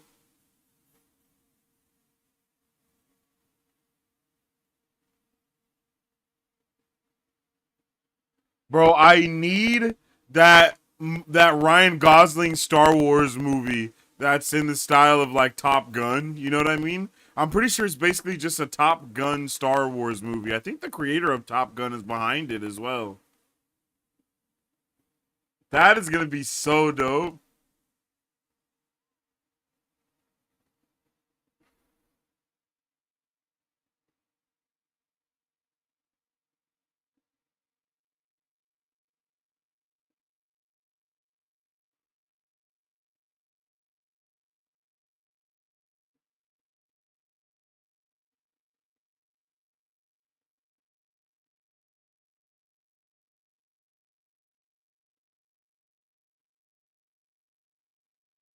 Yeah.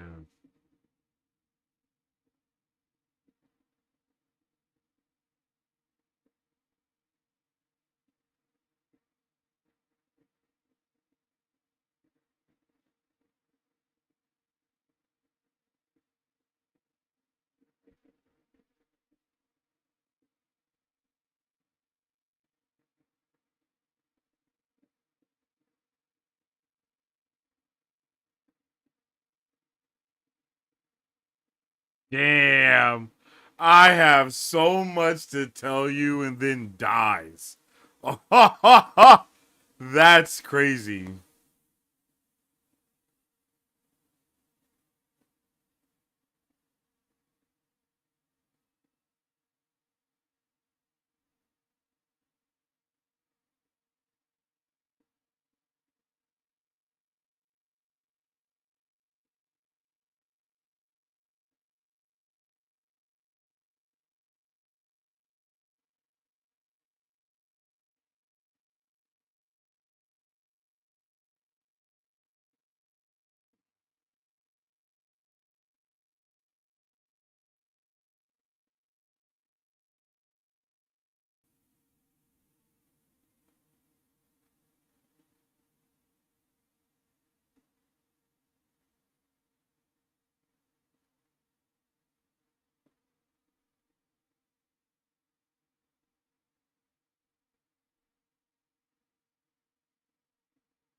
Brother!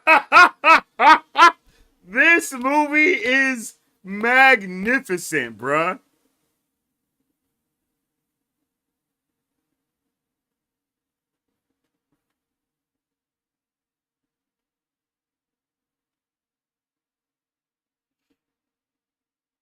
And I love how Cassian immediately knows how to do everything.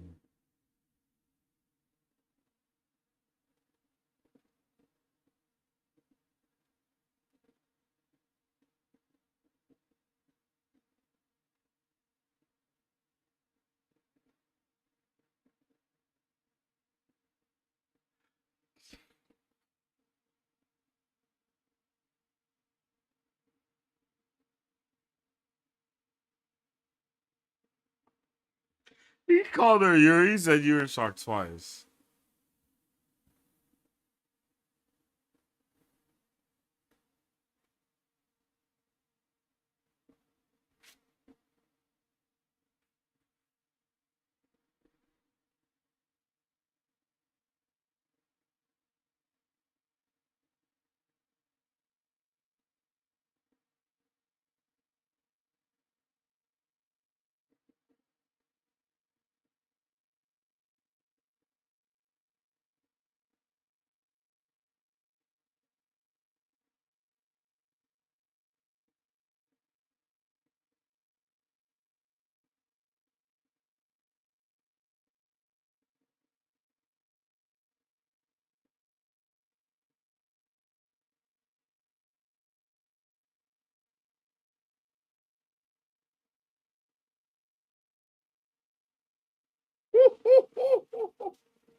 Yo! Being able to see. Yo, being able to see those pieces come together. Damn. Damn. Wow.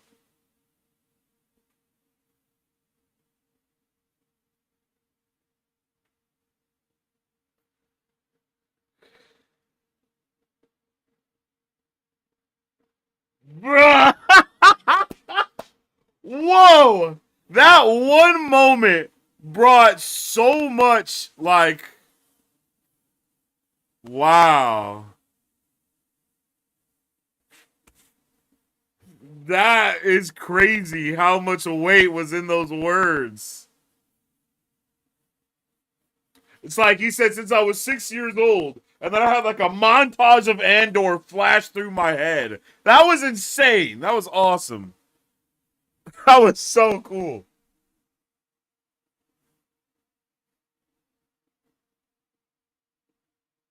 Yo, I've been having to stretch my legs a lot lately. I gotta get in the gym.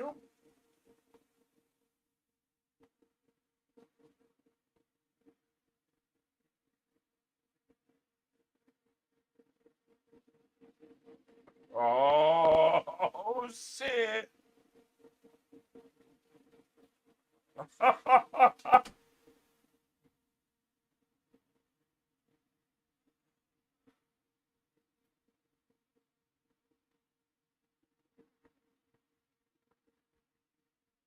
How many times have we seen like Vader's like get his helmet put on? The fact that bro really pulled up to tell is insane. And thought it was gonna go for him.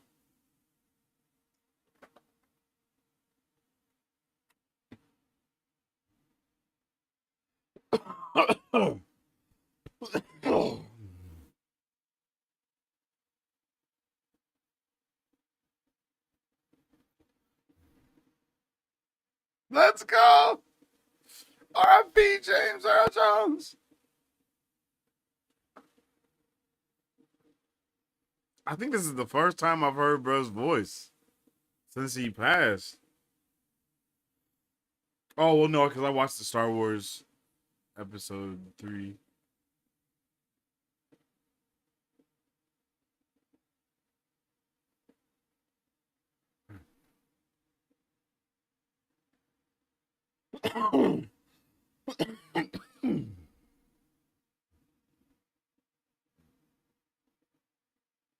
It's kind of wild to think about how Anakin and Vader's and fluctuations of the voices and stuff, everything is like really similar. I wonder if Hayden Christensen studied James Earl Jones' voice cadence when practicing for the role.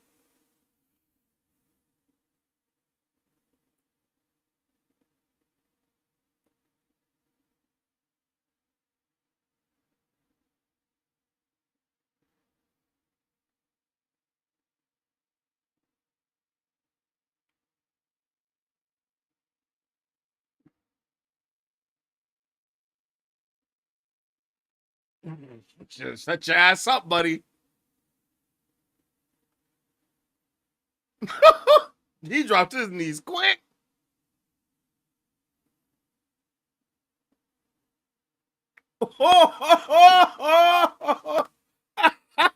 Be careful not to choke on your aspirations.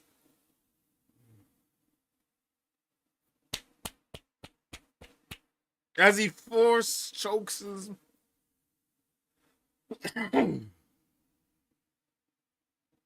Tax Vader! Tax that Sith! I guess that was a dad joke, huh? I wonder if Vader's... I wonder if Vader's jokes got better after he had Luke and Leia. And he was just like...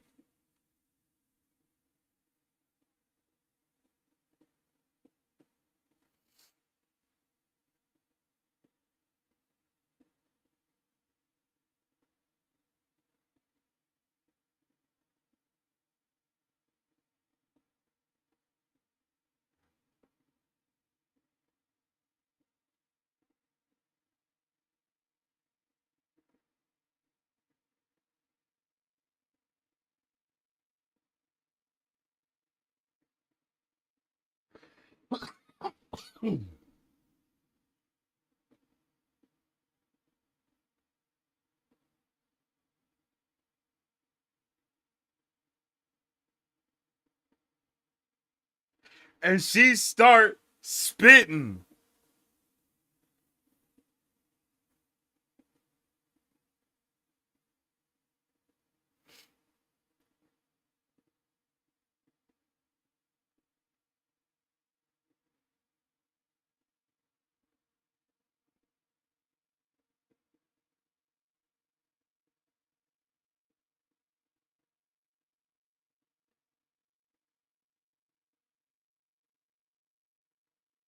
Bro, that was Ishmael. Yo!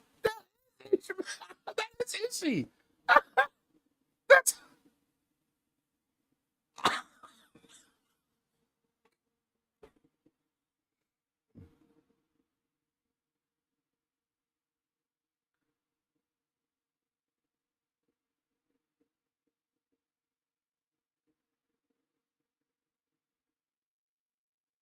Oh, man.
Anything not nailed down is crazy.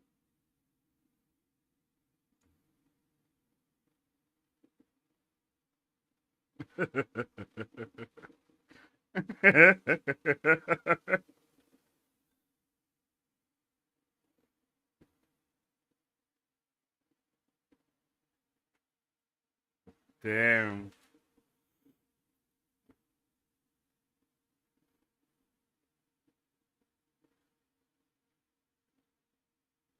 Am I crazy for saying what I'm about to say? There's a Star Wars walk.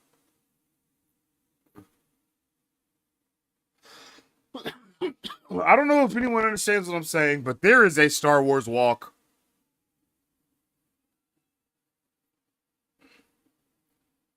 Like, there's a Star Wars walk, unequivocally.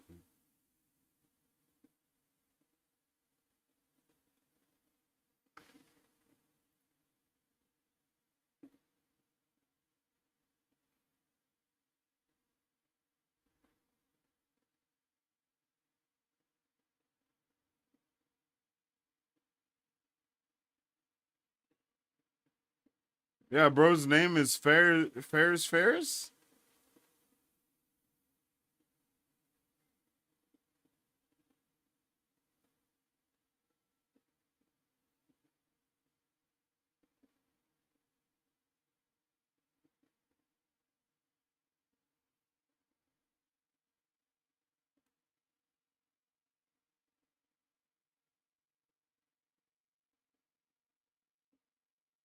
Rogue One pulling away.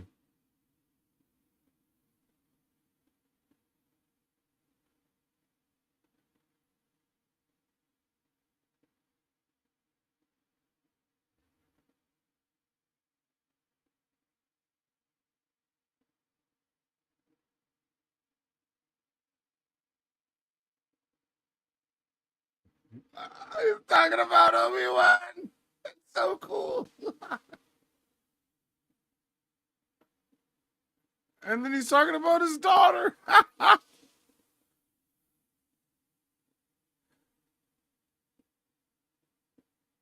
I must return to my. Come on, mice. Scarif, Imperial City, Imperial Security Complex, or something like that.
It's a Kyber crystal.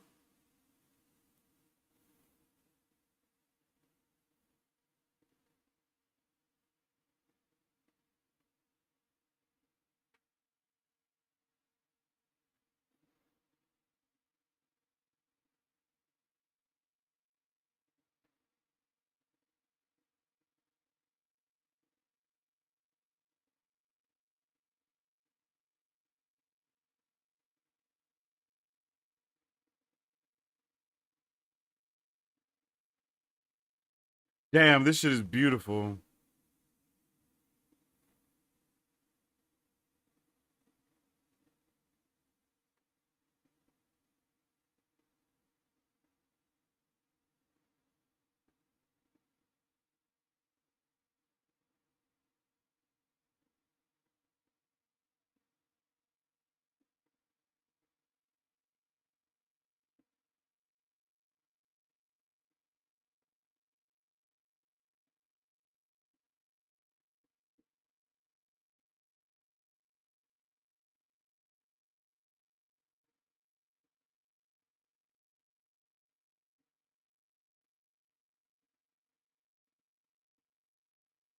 Damn.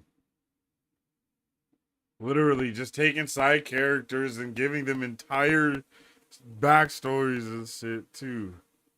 Like, I don't think we've seen his boy say one word yet. Him.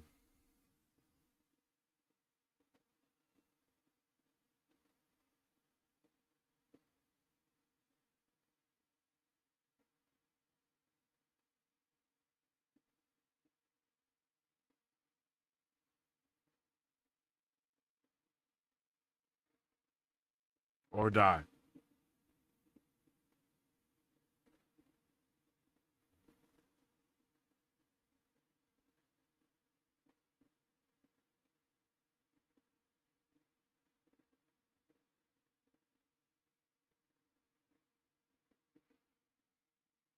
Melshi!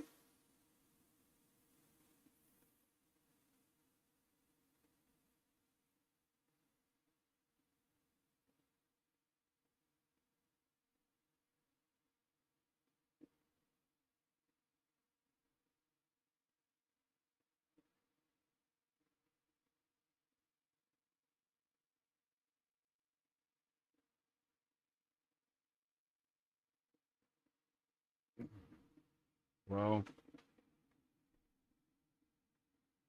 about that.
I don't know if there are off hours for them. I think they just eat, sleep, and breathe Imperial. You know what I mean?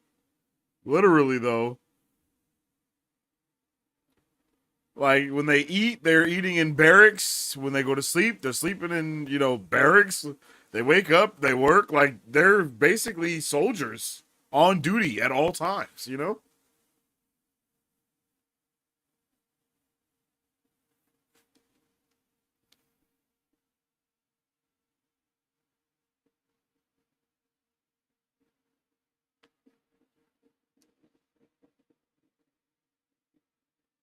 Ain't no off hours.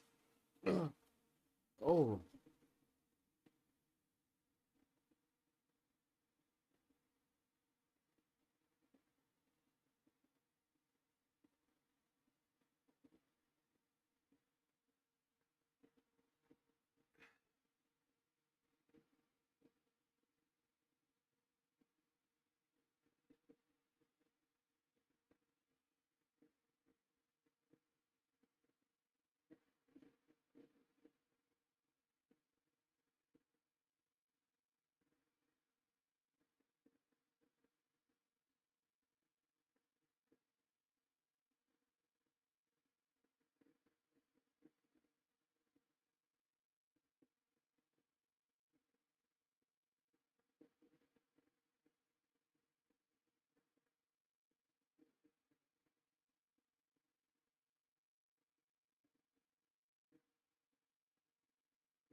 Oh.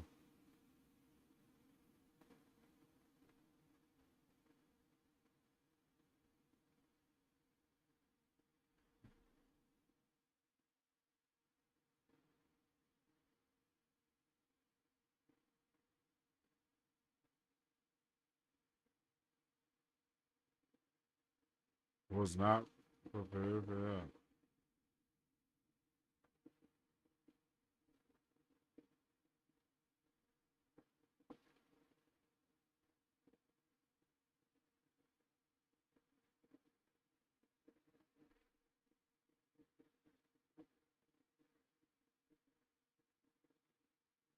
What's up with it, Gene? How you doing?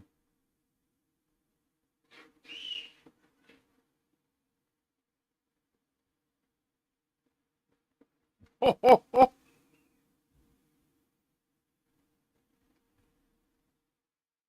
Oh, ho. Oh, ha, ha.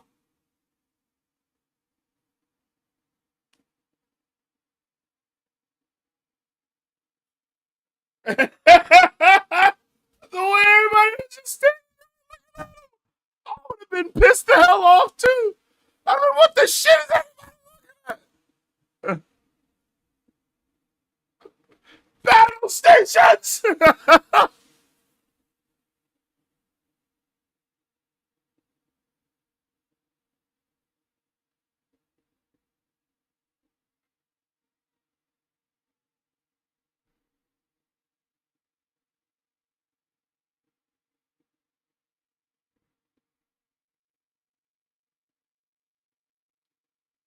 Just airing them out, laying them down.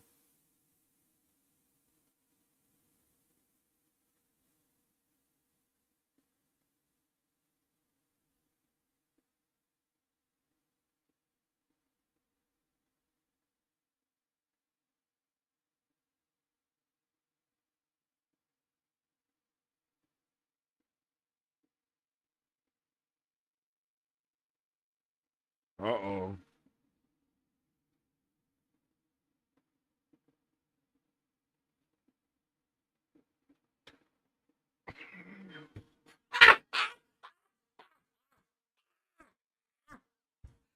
Dead. Bruh's dead. Holy.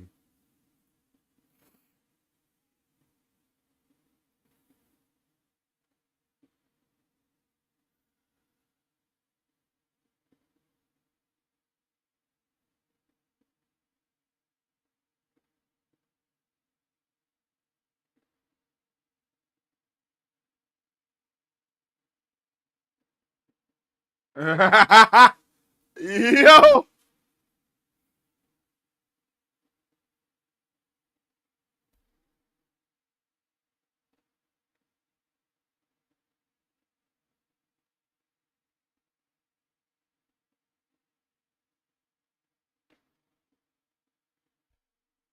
This is so freaking cool, bro.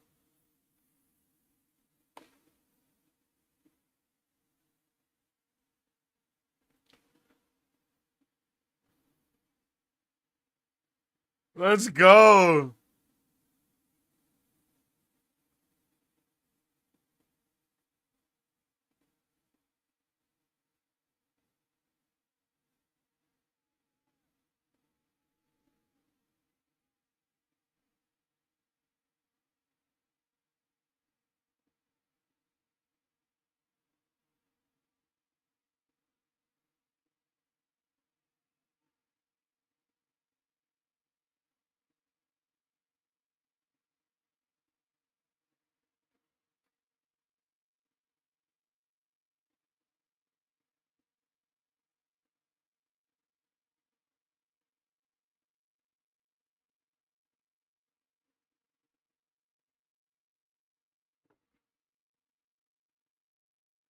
Yo, so smart. The way they're playing this shit, I love it.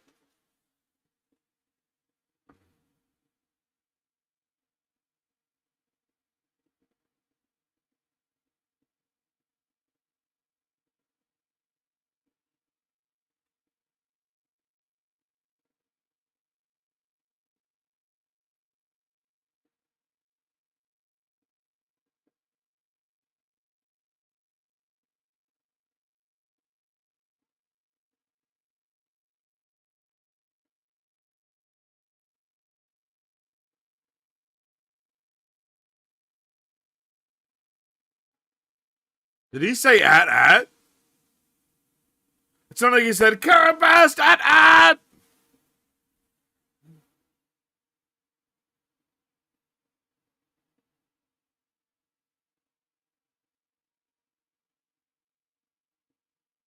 Oh, they pulled the hell up.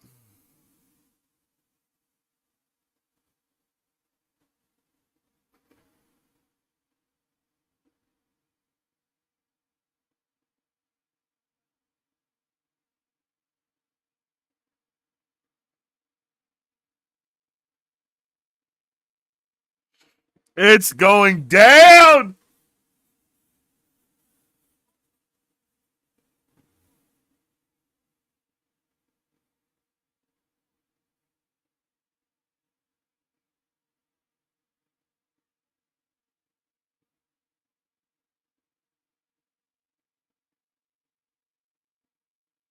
Yo.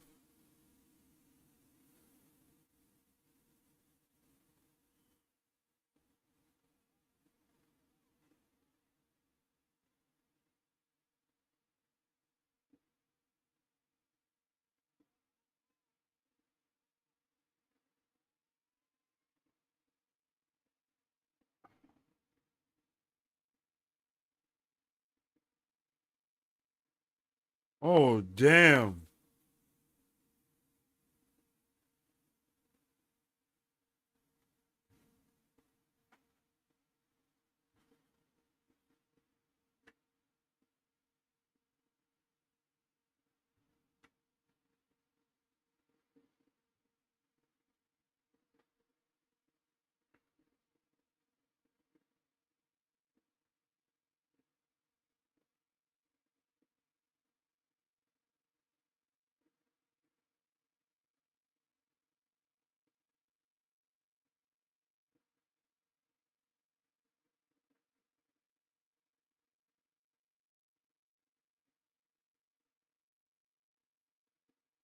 Oh.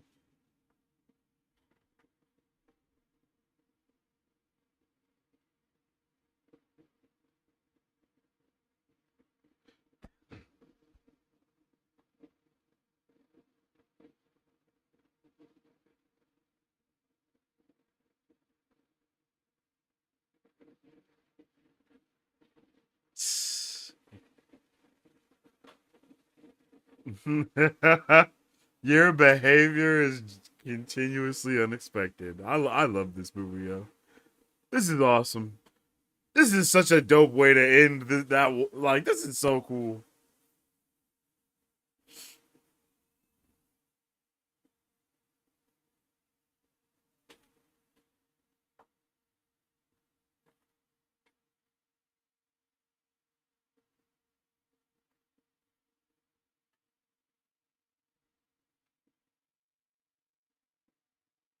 Oh.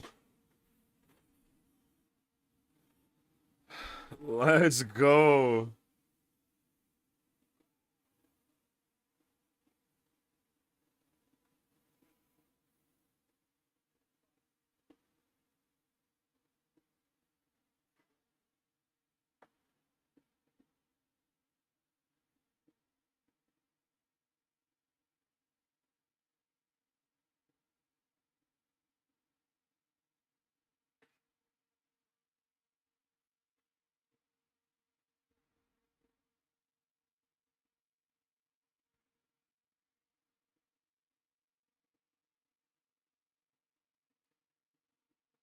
This is...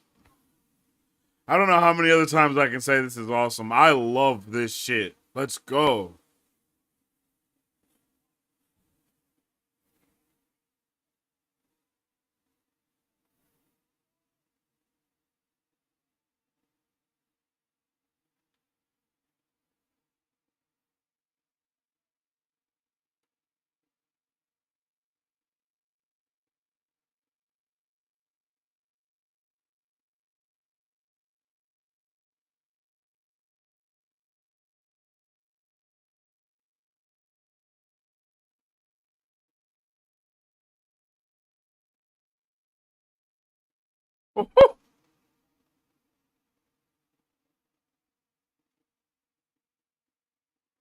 Yo, they are clearing shit out. Let's go.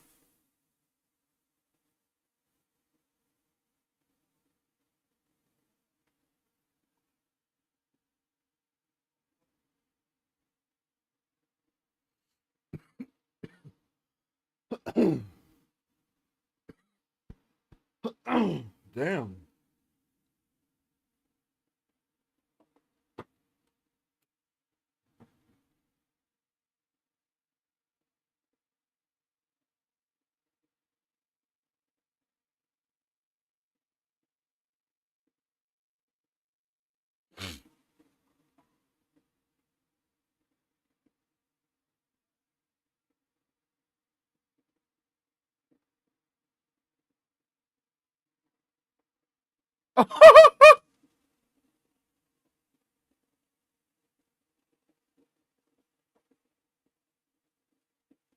Let's go.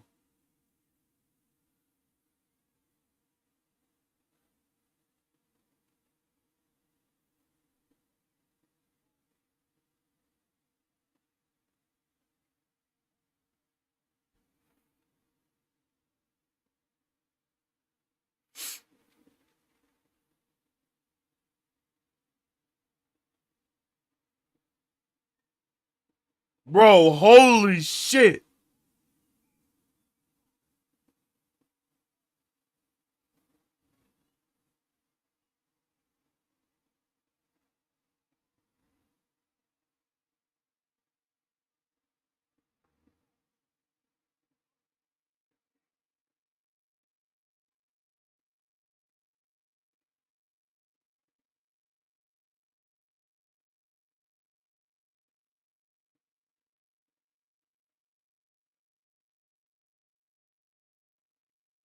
Damn.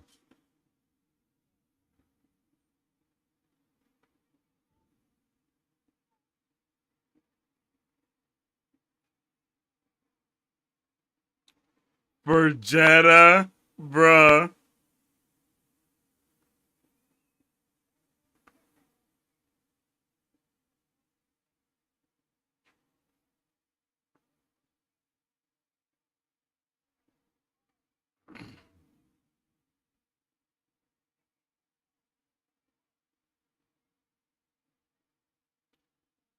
Damn.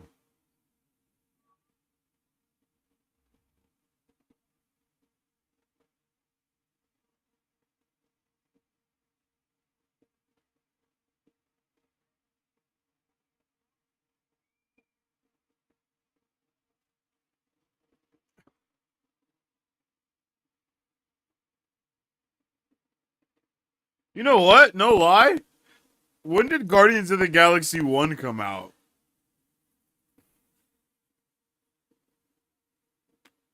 Guardians of the Galaxy came out before this. Whoa.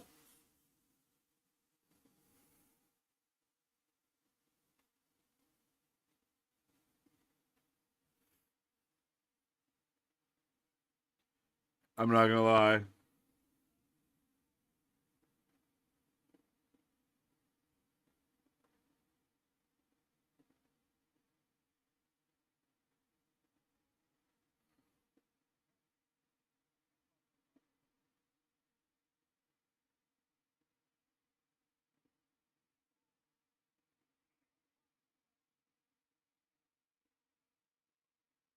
Hell yeah.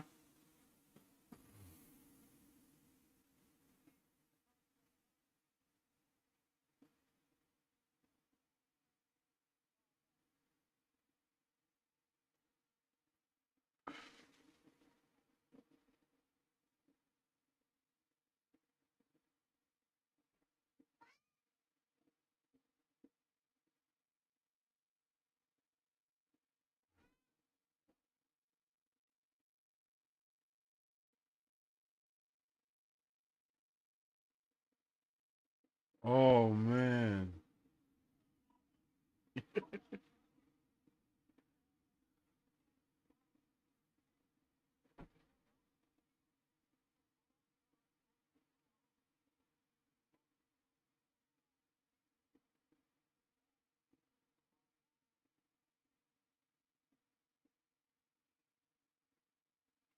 Damn.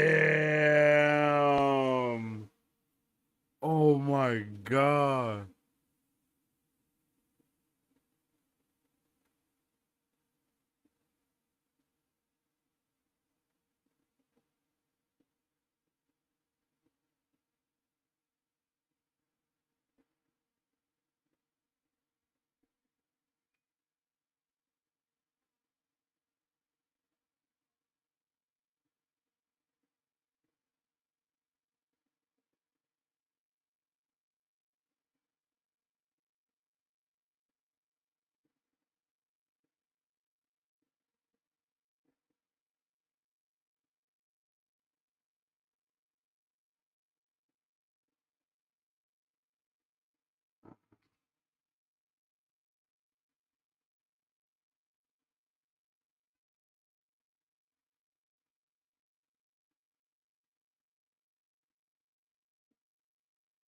Jesus.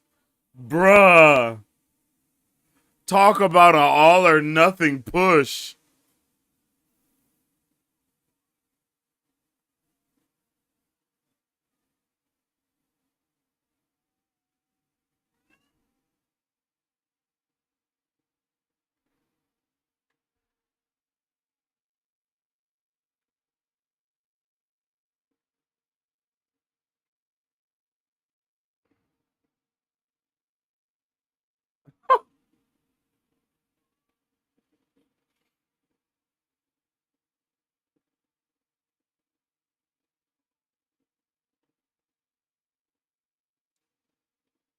Damn.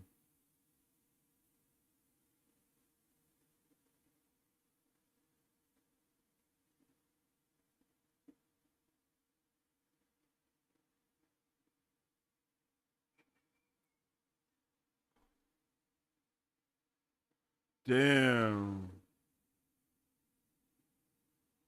Oh!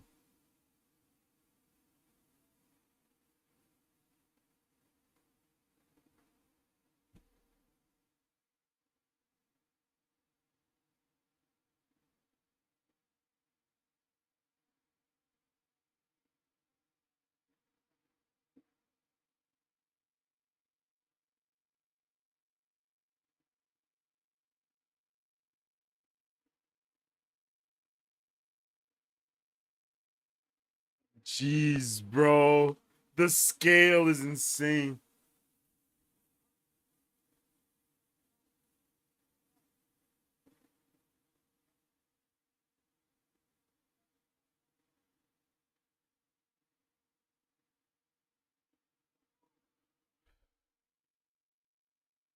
No, you're not going anywhere.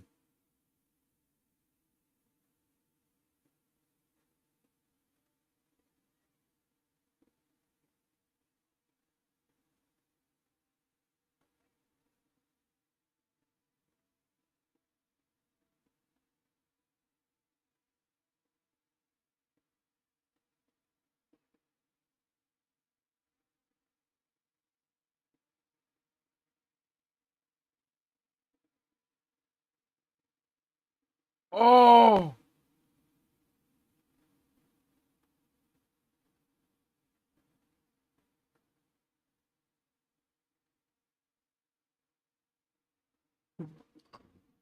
Plot armor. I love this. I love this shit, bro. I love the force. I love the wheels. Bro. I love the one power. It's just, look at that shit. Look at that shit. Hell yeah. I love the way they're like, what the f? And they're like, you can even see the way that they're reacting.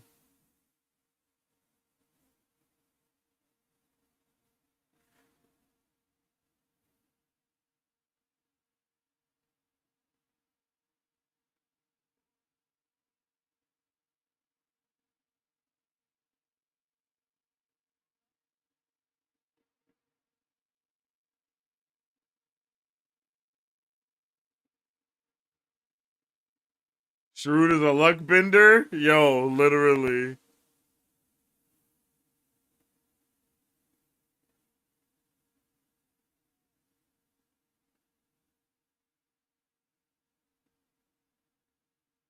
The way bro's body is like low-key sizzling is crazy.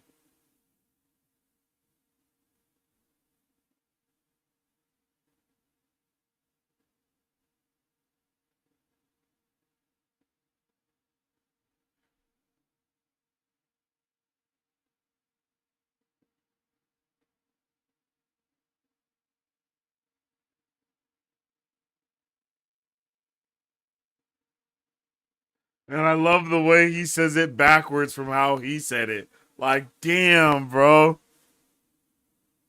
I love it, bro. This is amazing.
Oh, he's dead.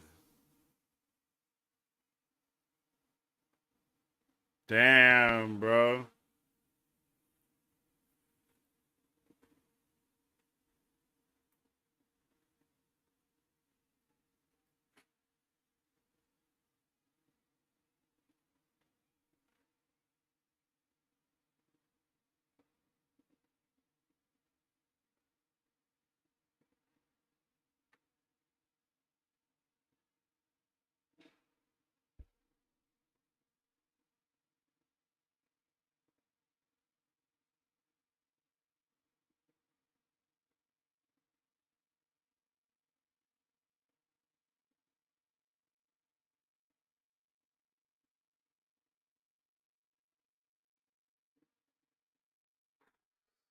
Brother.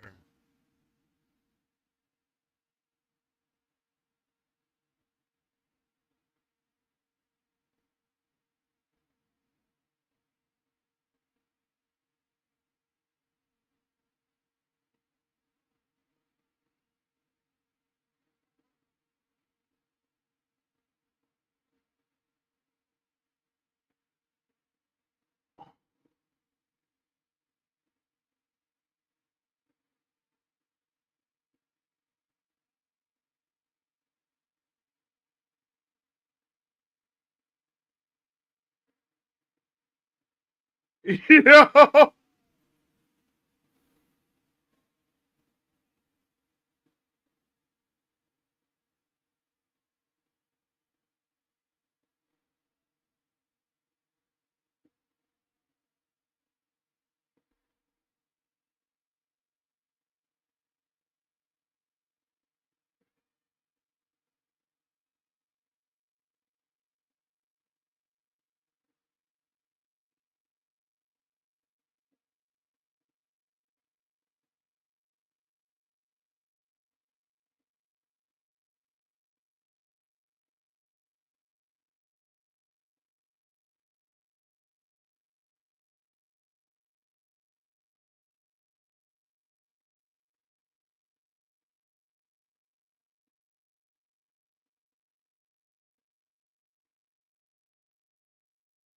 God damn.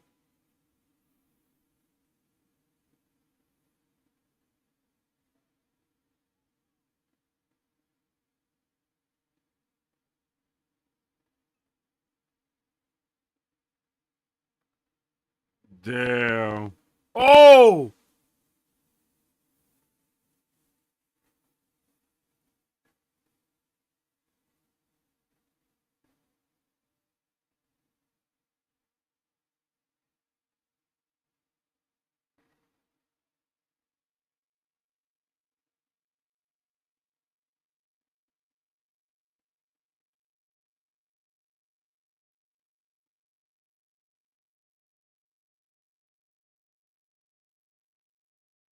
Holy.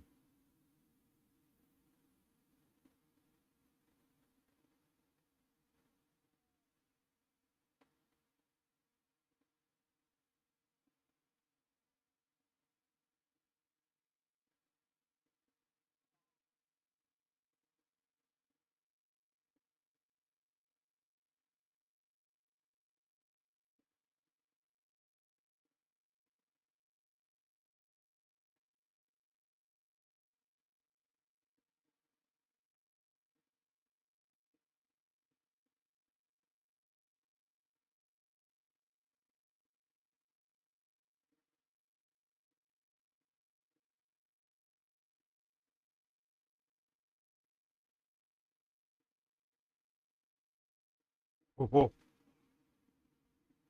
oh.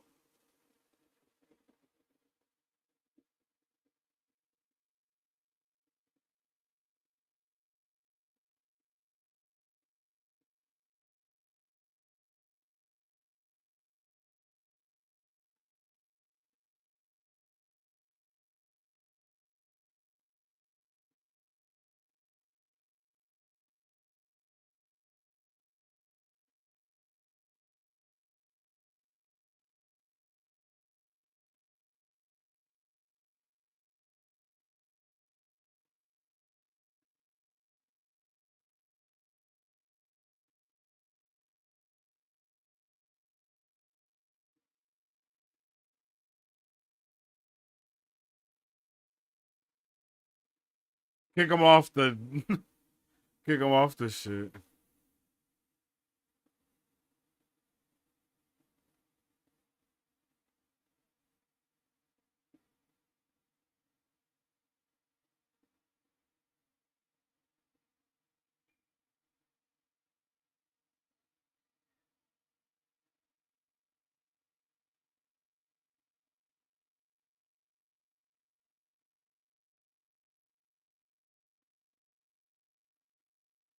Oh, oh, oh baby.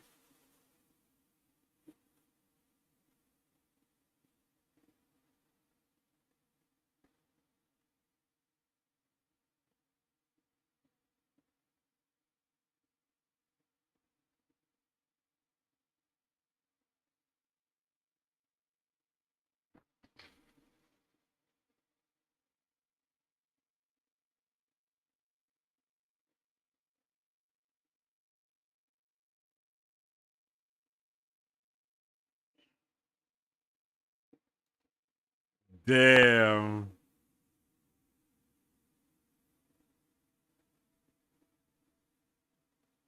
Damn.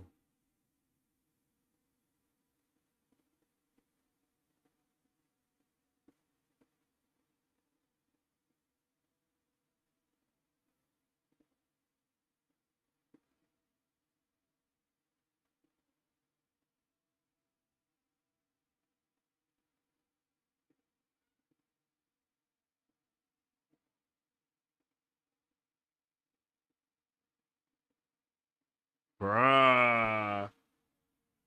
Yo, what's up with the Nitanshu? How you doing? Oh, oh.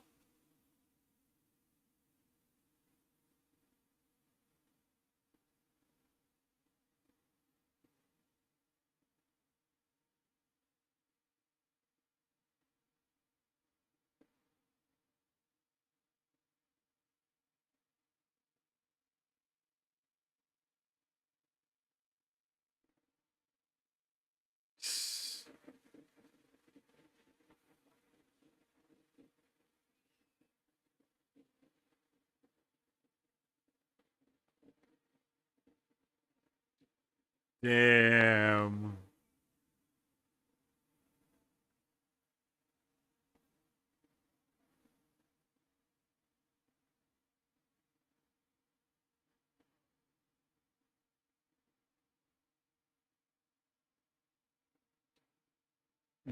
Damn, brother.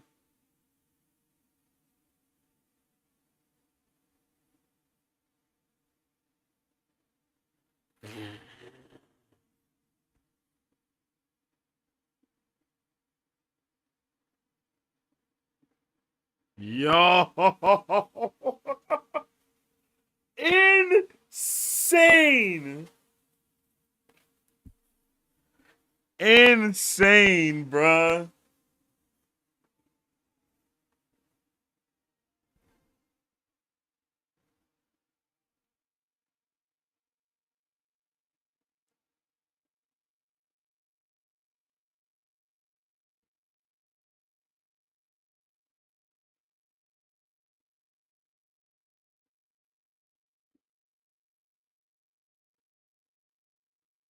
Here we go, chat.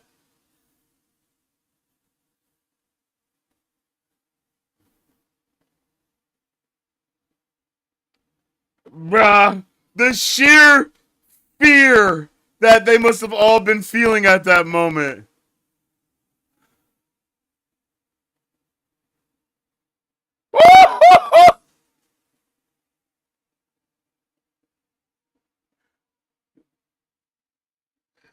Yo!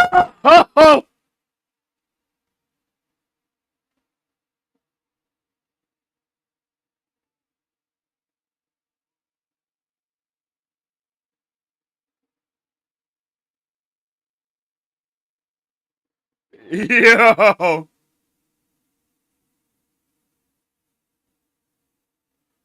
Yo!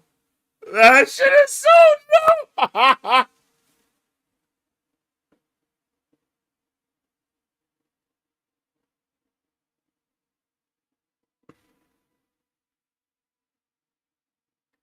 Bro, the first time I saw this, I legit thought he was gonna stop the spaceship and pull it back to him. I was like, ah.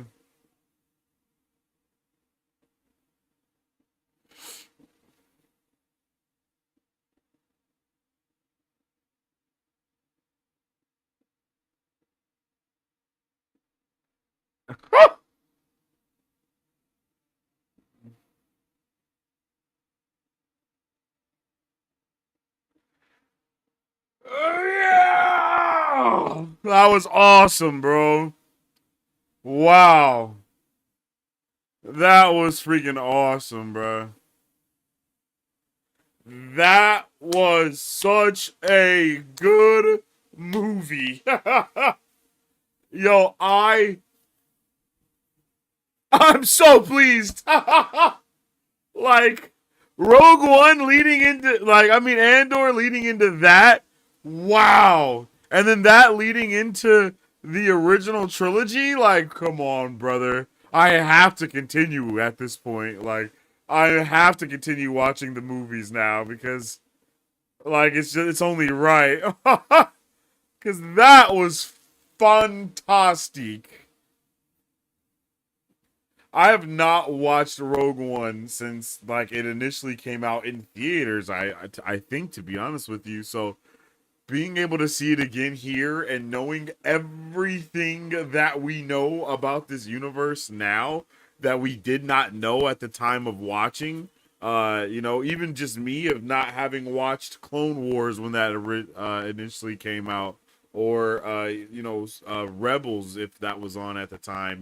Not I hadn't seen like any of those other projects like that, so to get even the background on seeing how Saw Gerrera as a character like continues, you know what I mean? Like that is so freaking dope, bro. Like it is so dope. I'm not gonna lie. Like it is so dope to see the way that all of these stories of these different characters continue and end. It has me hyped. I definitely need something with Cal Kestis, like especially because we know he has a part of Saw Gerrera's story as well. It's crazy to know that Saw Gerrera was just meeting all these different people and doing all these different things over the course of his life. I'm so hyped, bro. Like that movie was freaking so dope. Like, holy, bro, that was a spectacle. Like, that was an event. That movie was awesome. I can't wait for them to re-release this one in theaters. I will be in there. Like, immediately I will be in there. Because this movie is great. But let me know how you guys feel about it in the comment section down below. Do you like Andor? Do you not like Andor? Are you, what's up? What's up? How you feeling about it? Let me know. Let me know in the comments. Bam.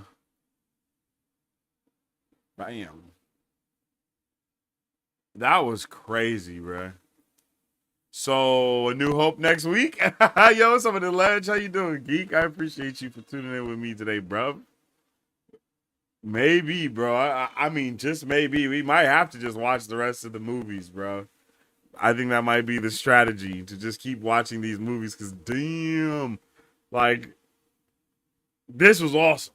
So to see that this goes into, like, if they just continue to go one to another like this as well. So, hell yeah, bro. We might have to. We might have to pull up and watch A New Hope next week. I'm not going to lie to you, because damn. This might be, I really think that Rogue One is the best movie. Like it is fantastic, bro. Like, this movie is so damn good. Like, it's look, Rogue One is the best Star Wars movie. Exactly. Like, I really agree. It is fantastic. Like, damn. That was fantastic, bro. Rogue One is the best Star Wars movie. Move over Empire Strikes Back and take second place. Yo, bro, I gotta watch all those movies again so I can really get a good understanding of the universe. I mean, literally, I can't wait. I'm so excited to just dive headfirst into the Star Wars lore even more, because damn, brother. Like, damn, brother, this movie, Andor, I mean, again, I started watching from Phantom Menace to get ready for episode 3 when it re-released in theaters. So having gone through, like, watching Phantom Menace, Attack of the Clones, and then, Revenge of the Sith, and now going into Rogue One, like, bruh, yeah, I think we might have to continue, bro. Because holy hell. Holy hell. Like, that got me so hyped. That movie was so good. And the way that there's just so much loss occurring in it is heartbreaking, for one. But it's also like, it's just so, bruh. Yeah. They did a very, very good job. I love it. I love it, yo. Where's the chronological order? Okay, in timeline order. There we go. Okay, so the Bad Batch happens before all of this stuff. Okay. Oh yeah, I guess Obi-Wan Kenobi does happen before this as well. That's crazy. Rogue One, and then we go straight into... Oh, bro, and then I haven't rewatched The Mandalorian either. Yeah, I'm actually hyped. It's time for a Star Wars rewatch completely. For real, because what? Going from Rogue One to New Hope to Empire Strikes Back, Return of the Jedi, then the entire Mandalorian series.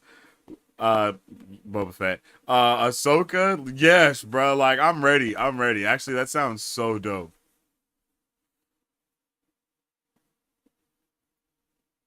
Yeah, I can't wait to watch A New Hope. We might be back here next week to watch A New Hope, yo. Because I'm pretty pumped. I didn't know that. I didn't know they had this timeline order here on it. On Disney Plus. I've watched everything, though. That's what I can say, is like, I've watched everything. Oh, I haven't finished the new season of Bad Batch, though.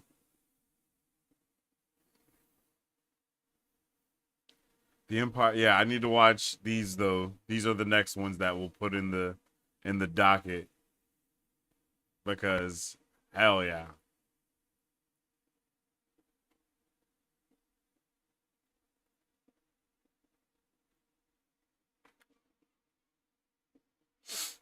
Did you know Cassian's real name was Emmanuel Bothans?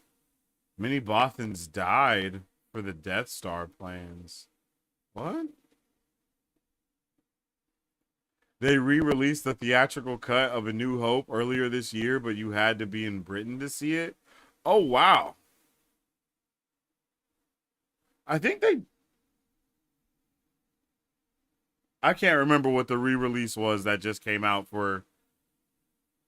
What movie was that? I think it was A New Hope that I went and saw. I can't remember. Damn. For people who complained Andor was slow, it's because loss is so much more painful when you have time to dwell on it. That's very true. That's very true. I mean, look at how powerful. I really think that this movie was way more impactful to me watching it again with all of this other. I mean, of course it would be, right? Because there's so much more context to what's going on within what's here now. Like so much. So, yeah. Yeah, I'm hyped, bro. If you like Andor Rogue One, I recommend reading Reign of the Empire, The Mask of Fear. It follows Mon Mothma, Saw Gerrera, and Bail Organa. It starts during the Emperor Palpatine speech in episode 3. Oh, that's awesome. That's pretty dope.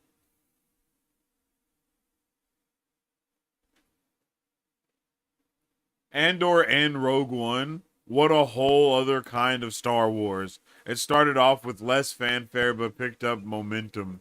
Revenge of the Sith was released this year. Yeah, I agree, Matthew. I agree with that, bro. What's up with it, by the way? Welcome into the chat. Hope you're having a good day. Especially in the second season during this time. What a timely and timeless arc. This is how rebellions form against tyranny or tyranny. I agree, yo. I definitely agree with that. Everything you just said, you're spitting. You came into the chat spitting, brother, and I definitely agree. It's insane to see how much of a grip the Empire had on everyone in every way, shape, and form. Because it's just brutal to see the way that everyone was shaped from what was going on, like from the events that were, affecting them straight up. It's crazy to see. Again, like I said, Saw Gerrera go from who we see him as when he's a kid, when Anakin and Ahsoka first meet him, to how he ends up being here when he dies, bro. And it's like he has his entire own sect of the rebellion that he's built up to do all this other things. And it's just like, damn, bro, just holy. I'm hooked. I am hooked on phonics right now because this shit is magnificent. I think the book came out in February of this year. Oh, let me add it to my TBR, buddy. Where's my Goodreads?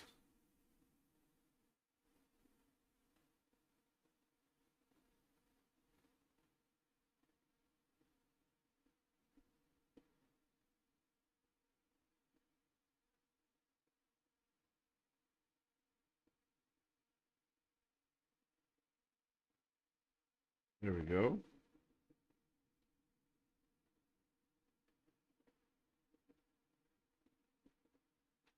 Oh, I gotta do the most.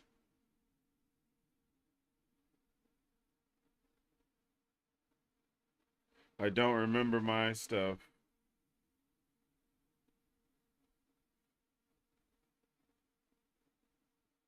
Damn.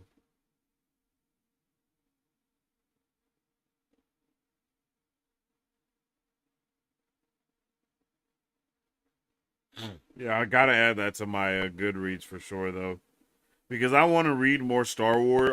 I said this before. I really want to get deeper into the lore of Star Wars. So being able to, even read novels, comics, I want to get into it all, yo, because I know there is so much, and I am interested in every ounce.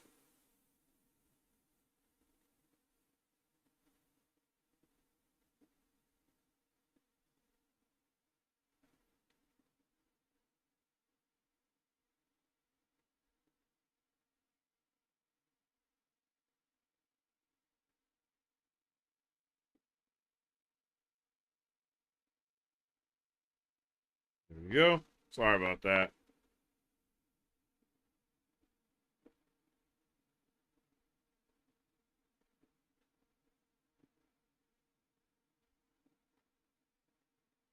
But yeah, I want to get deeper into Star Wars.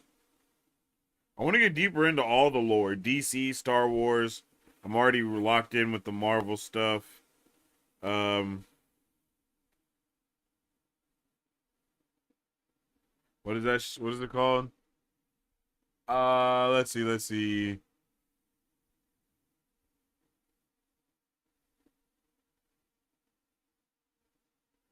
If you like Andor Rogue One, oh, Reign of the Empire.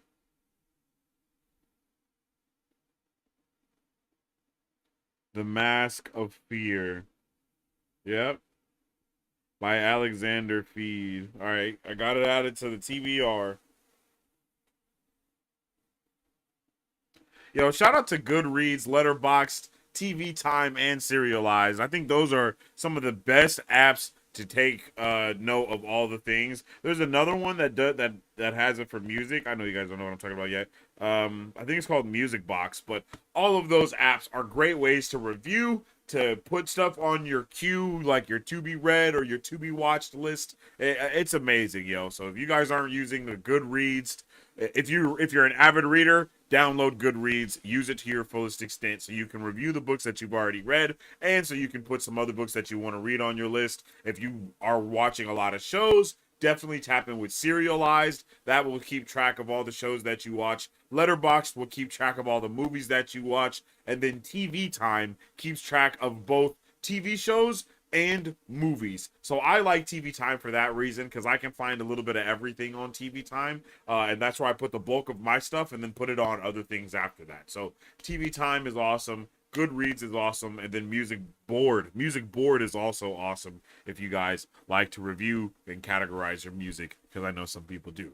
Just a couple little plugs right there, because those are some dope apps that I have access to and I use often. I hear book 2 follows Luthen, Clea, and Lonnie. What? That would be crazy, Ledger. That sounds so cool. I gotta dive into that. And yet the Empire was just a flash in the pan time-wise. Yeah, that's very true. I always said Luthen was that missing link between Saw and Bail, Mon Mothma, that we didn't know we needed. He really is, because you need the extremist. There were no extremists to that point. You know, everyone was very tame. And there's no way you can win a rebellion on being that tame like that. It's just not possible. So it is good to know that there's other crazy shit going on that we're just not akin to, you know? Or we weren't, at least. The Nazis burned themselves out pretty fast too, so the parallel is probably intended. Yeah, that's very true. But also, isn't it a pretty long time as well? I mean, think about it. Luke is basically in his like how old is Luke at the beginning of the movies, right? Because throughout that entire time, that's all Empire. From like from Order 66 to the end of, what is that? Empire Strikes Back, Return of the Jedi, right?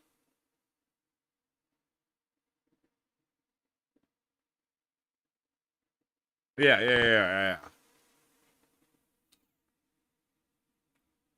Speaking of Clea, the woman who played Clea had just got out of an acting school when she was cast in Andor. It was her first professional role? There's no way, bruv. Because she did a fantastic job. That is amazing. She did amazing for this to be her first professional role. Holy shit, we need to see her more. At one point going into how cool it would be to, how we were at one point going into how cool it would be to have what ifs where Spider-Man can be mentored by different people. I can see the same thing for Luke and the Rebellion. Like, imagine Luke indoctrinated by Saw or Luthen. Whoa. That would actually be so awesome. That's so dope.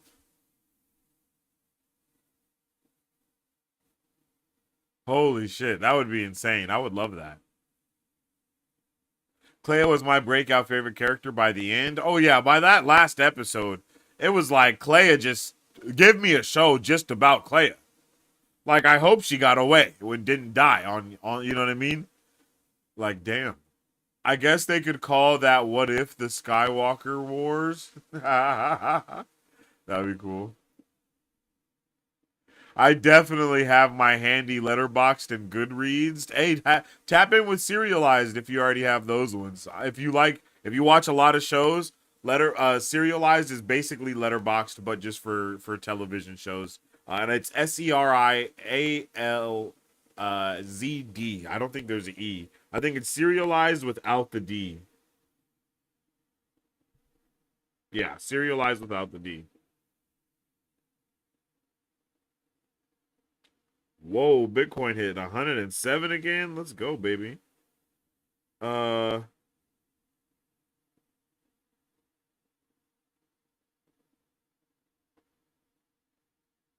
Store.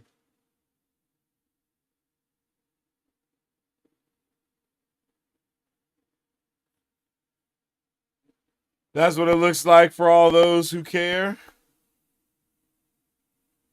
You can keep track of all of your shows that you watch. I use TV Time myself, but I think Serialized is a little bit more popular. The Empire which Palpatine wanted to last more than 1,000 years was destroyed in 20. Yeah, I guess that's a good point. I guess when you put it in that perspective, yeah, he definitely was tripping. But also, in the 20-year span, they destroyed, like, how many planets?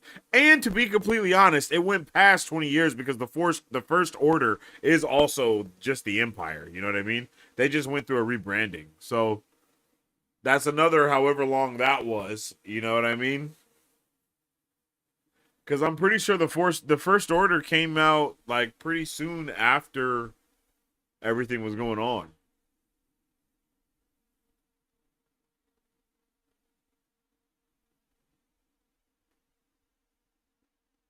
Yep, exactly. First Order and Final Order stand exactly.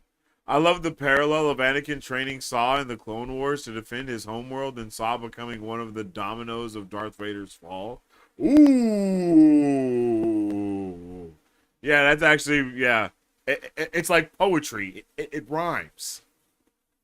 Luke's canonically 19 in A New Hope just meant 20 years is pretty short for the Empire on the scale of Palpatine was planning. No, you're right in that aspect for sure. Like, it's like, damn. I've been seeing Clea edits on TikTok set to the... Oh, she got away. Also, that moment where she's pushing the old lady in the hover chair, and the old lady is like, "Eh," and Clea is like, "What?" Yeah, I love that too, because she was definitely like, "Yo, I said nothing," and the old lady was like, "Are you sure?" Like, that's how she gave the look. Like, "Are you sure you didn't say anything?" She was like, "All right, I guess I'll just play along with this."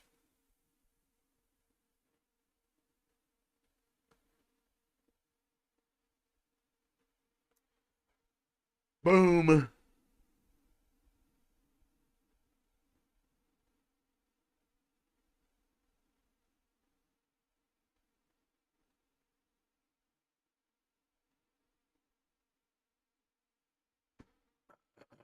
But yeah, yo. W movie. Can't wait to watch the next one. Definitely gonna have to check that next one out as well. If you guys haven't already, make sure you like the video if you like the video, because it helps out tremendously around these parts. I had such a good time checking out Rogue One, checking out Andor. All of these movies are bangers. I think we're gonna come back next week for A New Hope. I gotta check my calendar and make sure nothing is happening as far as like new shows or anything like that. But if not, then we'll definitely be back for that. Actually, I have my calendar right here, so I can just look at it right now. Yeah, I don't think there's anything going on next Tuesday. Yeah, there's nothing going on next Tuesday, so we're definitely probably going to check that out. We're probably definitely going to check that out. And then starting in June, for all my Wheel of Time people, I'm hoping to bring back Willy Wednesday starting in June. Have that first Willy Wednesday on the 4th, and then start doing book club again after that, or at least talking about the show or something like that, just to kind of bring the vibes back and get cracking and ready. For real. That was a good start, War. Goodness. Such a good transition from Revenge of the Sith to Andor to Rogue One and A New Hope. Yeah, that transition is magnificent. I'm not gonna lie, like, it has me so hyped off of just finishing, like, watching that in theaters, seeing Revenge of the Sith in theaters, and then coming home to watch Andor, and then just seeing Vader. Like, bro, it just hits, man. It just hits, and it has me really excited. Like, I feel like I've never watched Star Wars before, and I know I have. You know what I mean? Like, I know I have. Yeah, bro. I need more. I need more of those tones and those vibes. Revenge of the Sith is an awesome movie. When you really watch it, like, as I watched it again, it is an in-game level, like, Infinity War in-game level movie. It really is. And it's kind of wild to see that because they go through things so fast. I could have easily watched a 3-hour Revenge of the Sith movie completely. Like, because they go through things, they hit a lot of beats, and it feels like in-game in a way where it's like boom, boom, boom, boom, boom, boom, boom, boom, or Infinity War. It feels like both of them. It feels like Infinity War and in-game in one movie. And it's just boom, boom, boom, boom, boom, boom, boom, boom, boom, boom. Like, oh, they're fighting Dooku. They're doing this. They're doing that. Oh, he's oh shit, this is going on now. Oh my gosh, holy shit. Oh my god, like that's how it was watching the movie. It was just like never a chill moment, and I was so ready for that. I kind of wish we got a Sharon Carter show made by Tony Gilroy. Take my heart. I love that. I love that. Imagine a show of her leading S.H.I.E.L.D. in the 60s and hunting down rogue Hydra agents in the 60s. Do you mean Peggy Carter? I think you mean Peggy Carter, because Sharon can't be in the 60s. Sharon is Peggy's niece. Right? Oh, okay. I was like, I would be down for the Sharon Carter one. I've never seen Peggy Carter's show. I heard it's fantastic though. But I would be down for the Sharon Carter one because I really want to know what's going on with her as like being a bad guy now. You know what I mean? That's why I got so excited about that. Or Tony Gilroy doing like a 10 Rings project. That would be freaking dope as hell too. Book 4 has no prologue, but chapter 1 is basically a prologue. Oh, okay. Yeah, I was planning on sending out a message to the Wheel of Time mods, to the Watt mods, to be like, yo, can you guys start at least compiling that book 4 chapter stuff. I'm hoping to do Wheelie Wednesday consistently after book 4, whether there's a book club going on or not, because I really want to dive into that fan base more. I just like how Revenge of the Sith shows the death of the Jedi, Andor showing what it's like without the Jedi Order with a hint of the Force healers. Oh, then Rogue One with more than a hint of the Force with Guardians of the Wills and Kyber, and then A New Hope with the slow rise of the Jedi again. That's true. That's actually so true, bruh. That is actually so true. Wow. Wow, I love that. It is a really beautiful transition.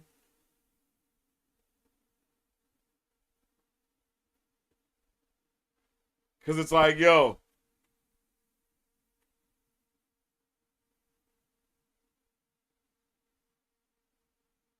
There really was no balance without the Jedi.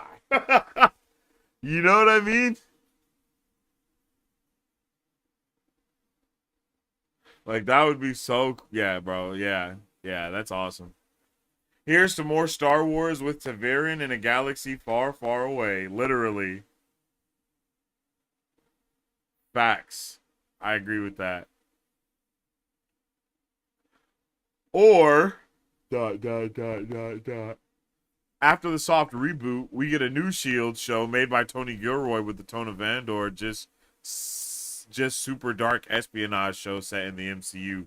Bro, don't tempt me with a good time, because that sounds freaking amazing.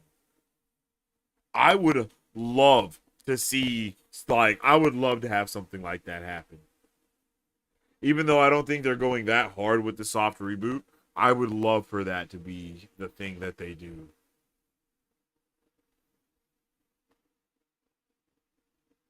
OXC is basically the new S.H.I.E.L.D. now.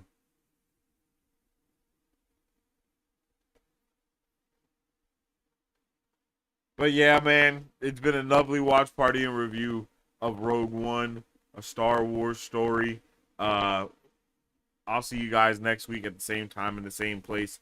Again, make sure you like the video if you like the video, because it helps out so much around here. You can also follow me on social media at Sensei Finito to save the day with all my thoughts, theories, and opinions for whatever particular thing I may be partaking in at that particular time. Or you can follow all the channel on all platforms at Marvel Bros to save the day with all the latest nerdy news, movie reviews, and everything else in between.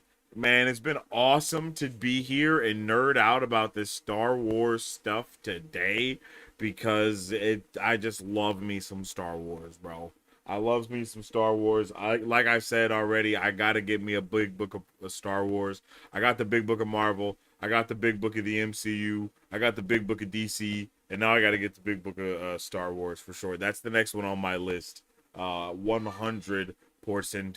So it's been amazing yet again, y'all, and I can't wait for all the new nerdy stuff that we gonna be getting into. With all that being said, I hope each and every one of you guys have a fantastic rest of your day. And as I always say, stay awesome, stay nerdy, and don't forget to stay marvelous.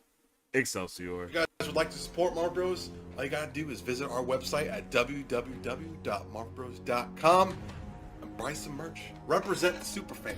Or you can join our Patreon to get early access to content, patron-only scoops, giveaways, private Q&As, and those sacred watch parties. We appreciate you guys. We'll catch you on the next one. Excelsior. On today's pop culture news update.